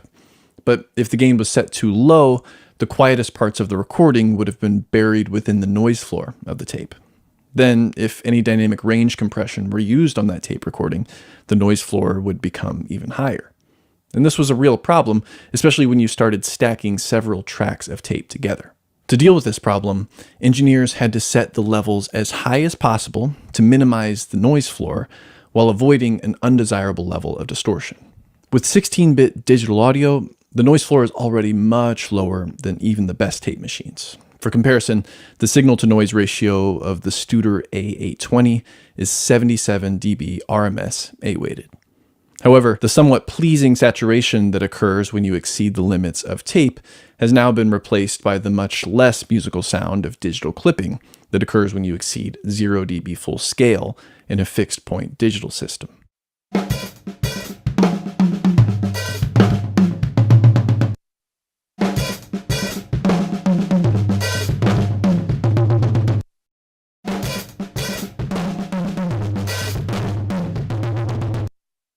Modern workflows also allow for much more processing, where hundreds or thousands of operations can be performed on a single signal. And the noise associated with this processing again begins to stack up throughout the process of mixing a song. So it's still somewhat important to set relatively high input levels when recording in a 16-bit system, except now the consequences of underestimating the peak levels of the input are much more disastrous. Using 24-bit audio offers you an even more ridiculously low noise floor of 144 decibels. So you can set the levels with more headroom to avoid clipping, and still rest assured knowing that the noise floor is low enough as to not be an issue later on while processing the audio. In fact, some systems even allow for 32-bit floating point, where temporarily exceeding 0 dB full scale won't result in clipping. So there certainly is a case for recording, mixing, and mastering with a bit depth beyond 16 bits. The case for using higher sample rates is a bit more controversial and subtle. It has almost entirely to do with a concept unique to digital audio called aliasing. You may recall from my previous video the idea of the Nyquist frequency. The Nyquist frequency is the highest frequency that can be completely sampled by a digital audio system, and it's defined as exactly half the sample rate. So, a sample rate of 48 kHz allows for capture and playback up to a 24 kHz sound wave, which is plenty for audio playback because we can only hear up to 20 kHz. Aliasing occurs when a digital audio system attempts to encode frequencies beyond Nyquist. Dan Worrell has one of the best videos on this that I've ever seen, and I'll leave a link below if you want to check it out. But basically, if the frequency of an audio signal exceeds 24 kHz when using a 48 kHz sample rate, it will cause lower frequency artifacts that seem to reflect back downward into the audible range. This means our equipment needs to filter out all of the frequencies that exceed the Nyquist frequency before converting the signal to digital. The problem is that creating an analog low-pass filter that's steep enough to remove all of the frequencies above Nyquist without affecting the frequencies within the audible range is quite difficult. And this is where higher sample rates come into play. If we increase the sample rate from 48 kHz to 96 kHz, our Nyquist frequency becomes 48 kHz instead of 24 kHz. Likewise, increasing the sample rate to 192 kHz moves the Nyquist frequency up even further to 96 kHz. And that extra octave or two of space between the top of the audible range at 20 kHz and the Nyquist frequency means that a much more gradual analog anti-aliasing filter can be used, which is much simpler to build. Oversampling is not only useful during the analog to digital conversion, but it also comes into play during the mixing process. In Dan Worrell's video with FabFilter that I mentioned a moment ago, he demonstrates a few common mixing techniques that may result in aliasing, such as saturation and heavy compression. When you saturate a signal or in any way clip the top of a waveform, you create higher frequency harmonics of that fundamental frequency. For example, using saturation on a 50 Hz sine wave may result in harmonic frequencies at 100 Hz, 150 Hz, and so on. This occurs in both the digital and the analog domain. However, when you begin saturating already high frequency signals, these harmonics can easily exceed the Nyquist frequency of even a 192 kHz sample rate session.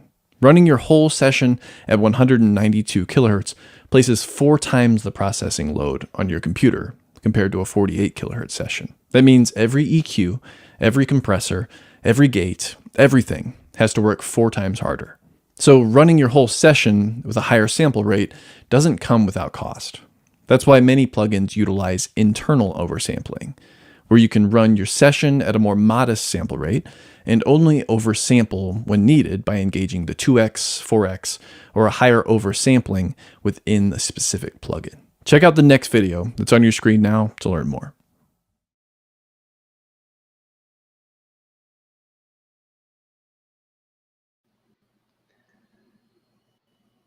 I'm not sure which he convinced me more. I'm probably going to start using a higher sample rate, and I'm probably going to have to buy a supercomputer. You do a lot of tracks, that's for sure. I would love to hit that one. I would love to see that 192 range in effect and hear, because I mean, we're talking a massive jump at that point in dynamics. But you know, the 48, I actually do, some of my gear can support it. Like my Mackie can do 48.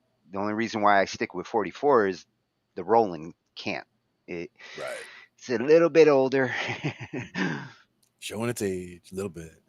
and my machine, honestly, couldn't handle beyond 48. I mean, it should be okay at 48. It's getting by at 44, but that's something I need to test out. That was a compelling argument for why I shouldn't just stay in the 44 zone anymore. Yeah.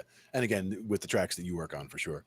For me, like the projects I work on, it might just be, you know, bass, guitar, keys, and voice, and drums, whatever. Like, you know, just 5 tracks of whatever. So I might be, you know, but if you're doing something that's got 30 tracks because you got all these different parts in there, MIDI, that definitely makes it a more, you know, a project that requires more. But that also, you know, more horsepower, like you said. I'm definitely, you know, getting myself ready for a new machine as well. We're going to talk about that one of these days. And a Machine bigger shopper. hard drive, because with more with this higher bit rate, those files get significantly bigger. And again, it comes down to how much of a difference it actually makes in what you're doing. Because, you know, if the project that you're working on sounds completely the same, no matter which you have it at, then you're better off with the lower, you know, the lower settings, keeping it by the 44. But if you really hear the difference, you really notice it, and, you know, it's worth the cost of the processing, and it doesn't bog your machine down completely. Well, and I will say this for the 44 argument. In the end, when you're distributing it out there and sending it to sites, the mastered file to be played, 44 and 48 is, you're lucky if they're like playing 48 on the site. I mean, some of them are still playing files that are at 44. Right. So you know, Audio it's something that we evolve as the technology to be able to make the music is able to do it, and the technology people use to play the music jives with it. The reason why we went 44.1 in the 90s is CD-ROMs. Yep. The good old days, huh? The beginning of the digital days. I miss tape. So that was at Audio University. One of my favorite resources of all the ones we found. Overall, there's just so much information on this channel that you could watch it all day. Exactly. And we do Very have a couple smart of those in our feed at this point, which is good. So we'll have plenty of stuff to bring every week. We have a full feed. Yes. So our last one for the night, you know, going back to distributors, which what he was talking about earlier with the remixes and, you know, using DistroKid, and a lot of people are using DistroKid, and I don't know so much CD Baby anymore, but a lot of new companies are starting to get into the distribution game too. BandLab's looking at it seriously, so you might start seeing some new options in your BandLab in the future if you really want to publish that track and get it out into the world. From what I'm hearing, they're moving and shaking. Yeah. But this covers 5 free distributors that are out there, and I'm curious as to the comparison on what a free distributor, which I'd be a little hesitant. I mean, if you're a serious artist and you want serious distribution, you know what they say about free, you get what you pay for. Yeah. So I'm wondering what these free distributors bring to the table. And if there's, what kinds of cost there is in terms of, if it's free, it's free on that end, or you're not getting paid either, right? So I mean, is it that kind of a way? It might be costing you in potential residuals by utilizing it. I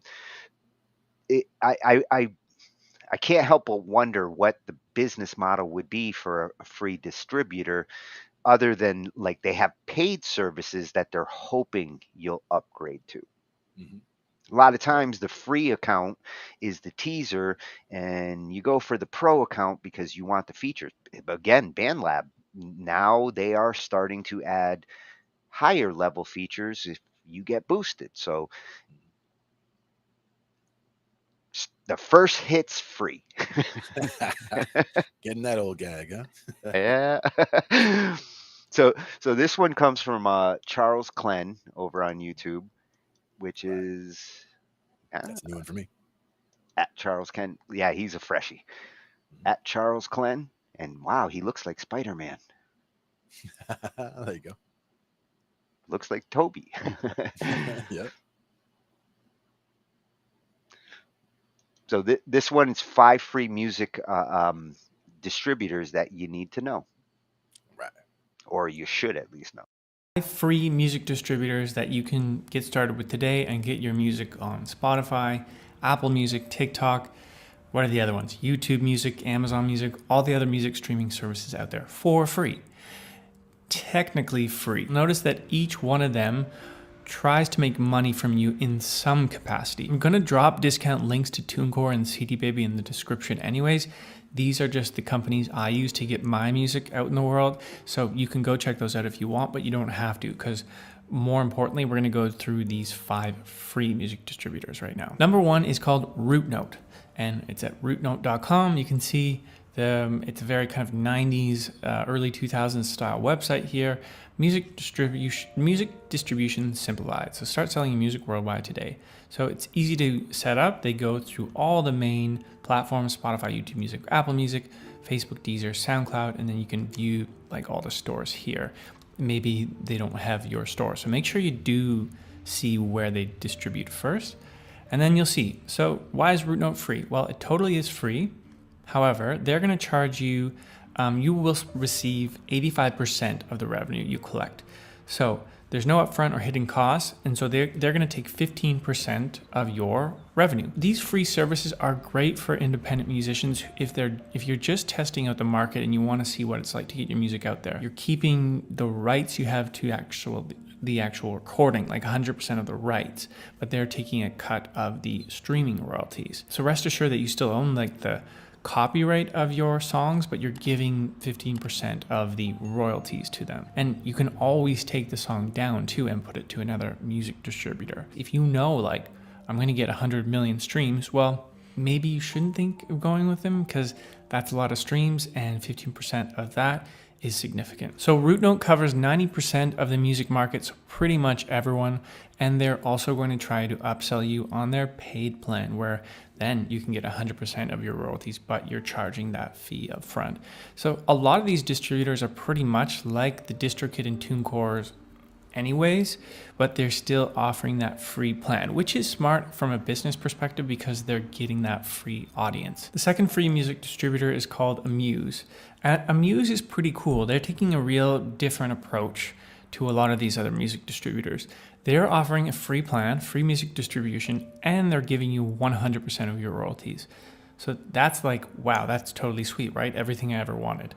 Yes, technically true, because they're going to limit what that plan has. And so some of these limitations are they don't deliver your music to all the streaming services that are available. The second one is it takes at least 4 weeks for them to release your music. So they're kind of putting these hurdles in place so it's good enough, but not great, so that over time you would hopefully upgrade to their Amuse Pro, where you still get 100% of your royalties, but then you could put your music on Instagram, for example, or on TikTok. And you have multiple artist profiles, not to mention YouTube Content ID. So you can see how, like, ooh, that's a much sexier plan, the Amuse Pro plan, than the free plan, right? So they're kind of catching that audience with the free plan, and then hopefully people are upgrading to the Amuse Pro plan. So although it is free, it's just like a very, very slimmed down, good enough version of a music distributor. It still will get your music on Spotify and Apple Music, so, and keeping 100% of your royalties. So again, another decision you have to make as an indie musician. The third free music distributor that you can go with is called United Masters. So United Masters is free again, but they are going to take a percentage of your royalties. Unlike Root Note, United Masters is only going to take 10% of your streaming revenue. So totally free to distribute, but then when you make money, they're going to take a 10% cut of that. If you want to get 100% of your royalties, then you will have to upgrade and then pay for music distribution. What makes United Masters really different is they're mobile first, which means they're doing everything on your phone. So really easy to just look at your stats and release music on the go with your phone. Like all these other distributors that I've mentioned, and even the paid ones like TuneCore and DistroKid and stuff, unfortunately they are not super mobile friendly, so it kind of sucks when you're out. And if you want to distribute a song on your phone, if you don't have a computer, you can't really do that unless you're on the website and you like drag in. They also have a couple cool features like these master links to promote your releases and an artist page to showcase your merch and tour dates. Playlist ins as well, where you can get featured on playlists like Baseline, which is Apple Music's biggest playlist for indie artists.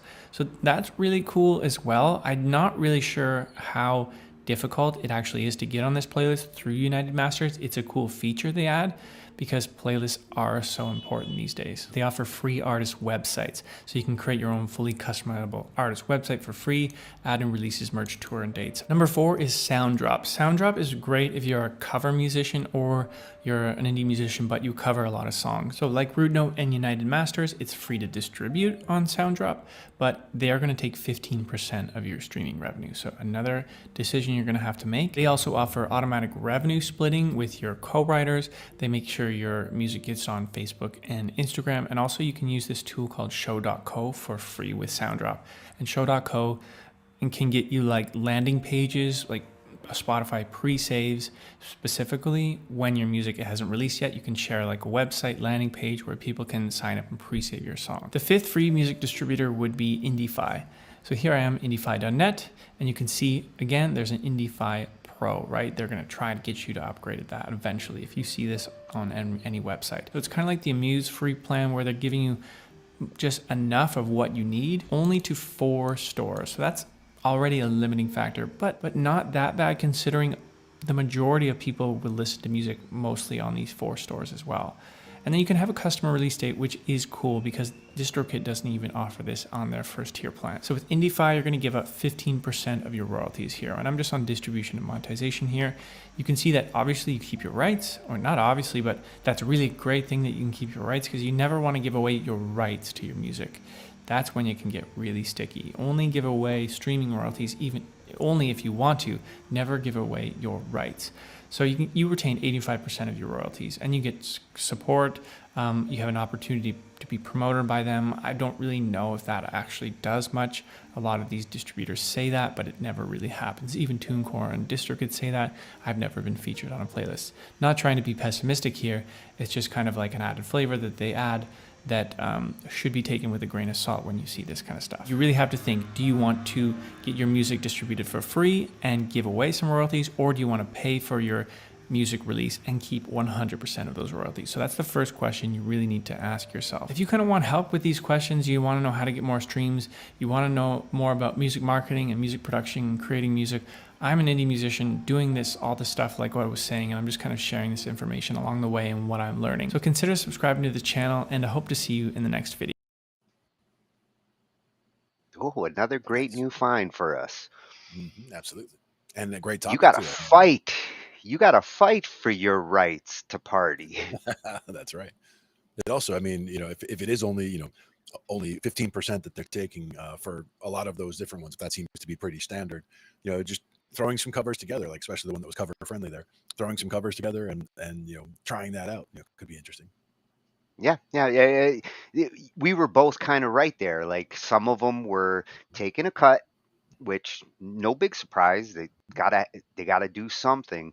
Right. And 15%, 10% for small indie artists, you know, if you're selling 100,000, not a big deal. Like he mentioned, if you think you're going to get 100 million streams, and then you would want something bigger, where it makes a big difference. 15% of 100 million. It does make a big difference, but if I was going to make the 100 million, I wouldn't even mind losing 20% because 80 million still sounds pretty good to me.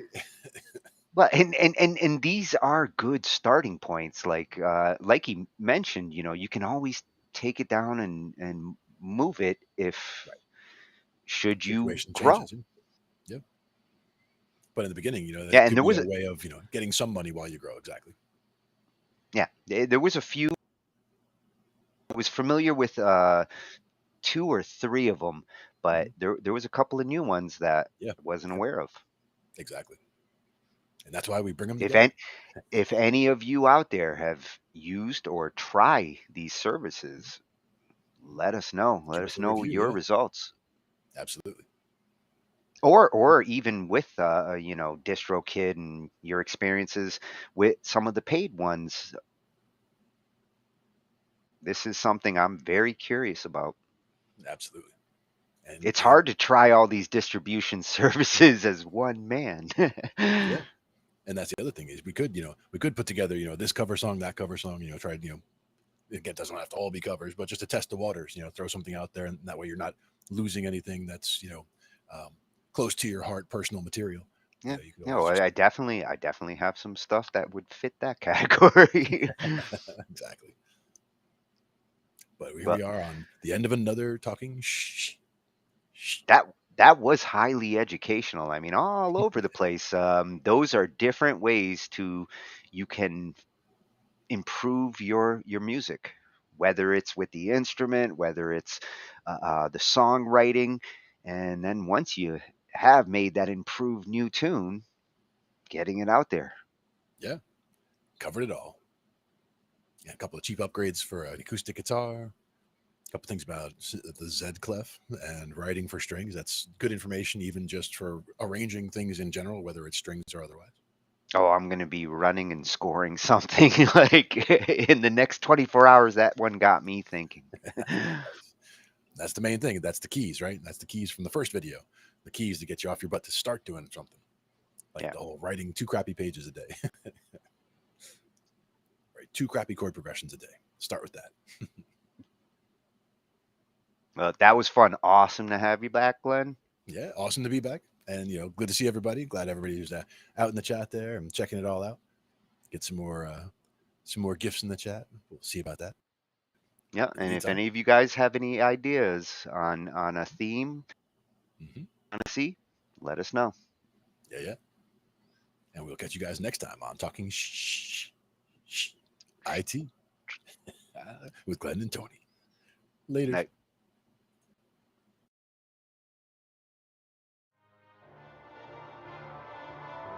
Ambient noise, yeah. So now you're grabbing some BandLab clips.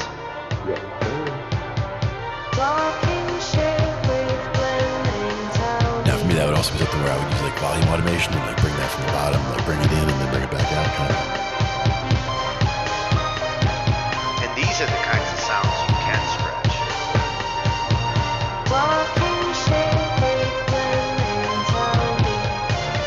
With this AI, like stretching it actually can be cool.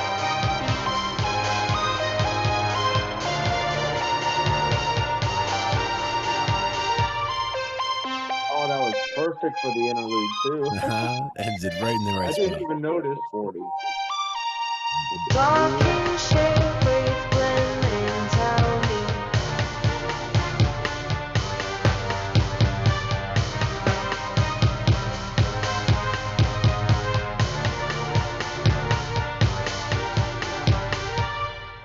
I didn't even realize the texture faded out at the interlude until it happened. I'm like, wait a minute. Sometimes you just, you know, it was just meant to be that way.